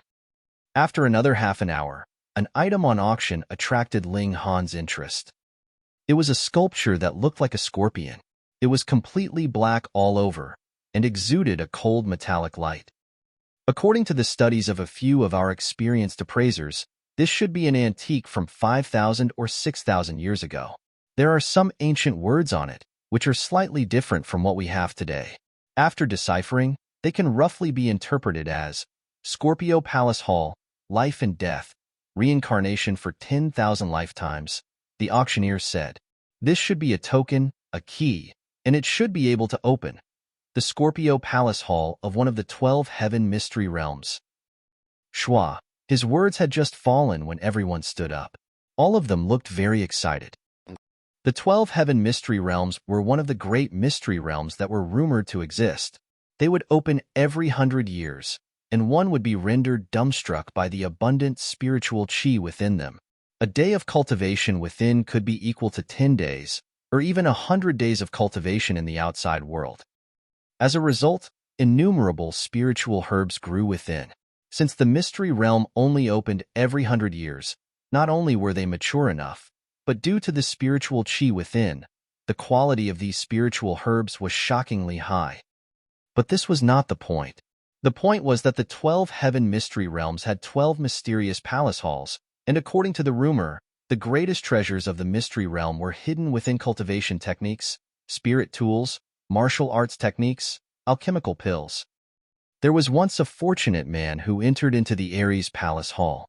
As a result, his fame soared greatly. In the end, he became an ultimate elite of the heaven tier, and furthermore was one of those extremely strong types. If it wasn't for the fact that the era he was born in was greatly suppressed by the natural environment, which meant that no one in the Shattering Void tier could emerge, his accomplishment would definitely not be limited to the heaven tier. But he'd enter the Shattering Void tier, or even successfully shatter the void to become a god. And to enter the 12 palace halls, the corresponding key was needed. According to the examination of our pavilion, this possibly should be the key that will open up the Scorpio Palace Hall, but it could also be counterfeit. Our pavilion cannot be certain of this, because there are some things on this sculpture that we can't confirm. The auctioneer returned back to the main topic. Instantly, a considerable number looked disappointed. When they thought about it, it was logical. If this key was real, then why would it be auctioned off here? If it was taken to the central region, there would be many more rich people there, and it would be able to get a really high price there. Even so, there were still many who were interested in this sculpture. What if it just so happened to be real? Ling Han, do you think it's real or fake? Lu Yutong could not help but ask curiously. Ling Han focused his eyes, and the Eye of Truth was activated. The form of the sculpture instantly peeled apart in front of his gaze. Every layer disappeared, and when he saw something hidden deep within the sculpture, he could not help but grin because it was actually a piece of paper on which these words were written. You've fallen for the trick. This is a fake. Ha ha ha. But when he saw the name written last, he could not help but tremble and wore an expression of disbelief. What is it? Lu Yutong and Li Sichan asked quickly. It's nothing. Ling Han waved his hand, but everyone could see something was off with his expression. How could Ling Han not lose his composure? Because that was a drawing of a naked woman? He recognized with a single glance that penmanship. It was his showy disciple, Jiang Yufeng. He was not the slightest bit surprised that Jiang Yufeng would do something so pointless, but what shocked him was that this stone sculpture was rumored to be something from 5,000 or 6,000 years ago. But Zhang Yufeng should have been a character from 10,000 years ago. Even if Zhang Yufeng broke through to the shattering void tier, he would only have a lifespan of over 1,000 years, so how could he have managed to survive until 5,000 or 6,000 years ago? Unless Zhang Yufeng advanced yet another step and stepped into the realm of gods, becoming a god himself. Though he didn't know whether gods could be immortal, but just look at Azura Demon Emperor. He had been suppressed for several tens of thousands years and split into 9, but was still alive and kicking, wasn't he? Zhang Yufeng was still alive? Had he become a god? Then what about his 3 other disciples? Were they all still alive? One had to know that the reason that Ling Han had been willing to take the 4 of them as disciples was either because they had astonishing talent in alchemy or logic-defying comprehension abilities in martial arts. Otherwise, for someone like him who had his whole focus on alchemy, how would he have eked out so much time to teach disciples? If Zhang Yufeng was able to become a god, then his other 3 disciples should also be qualified. Then wouldn't he still have a chance to reunite with his 4 disciples? Haha, he really wanted to see the expressions on their faces at that time. It would definitely be very interesting. You're tuning in to the Warrior Lore YouTube channel. Don't forget to subscribe and join us on this journey to catch the most captivating stories.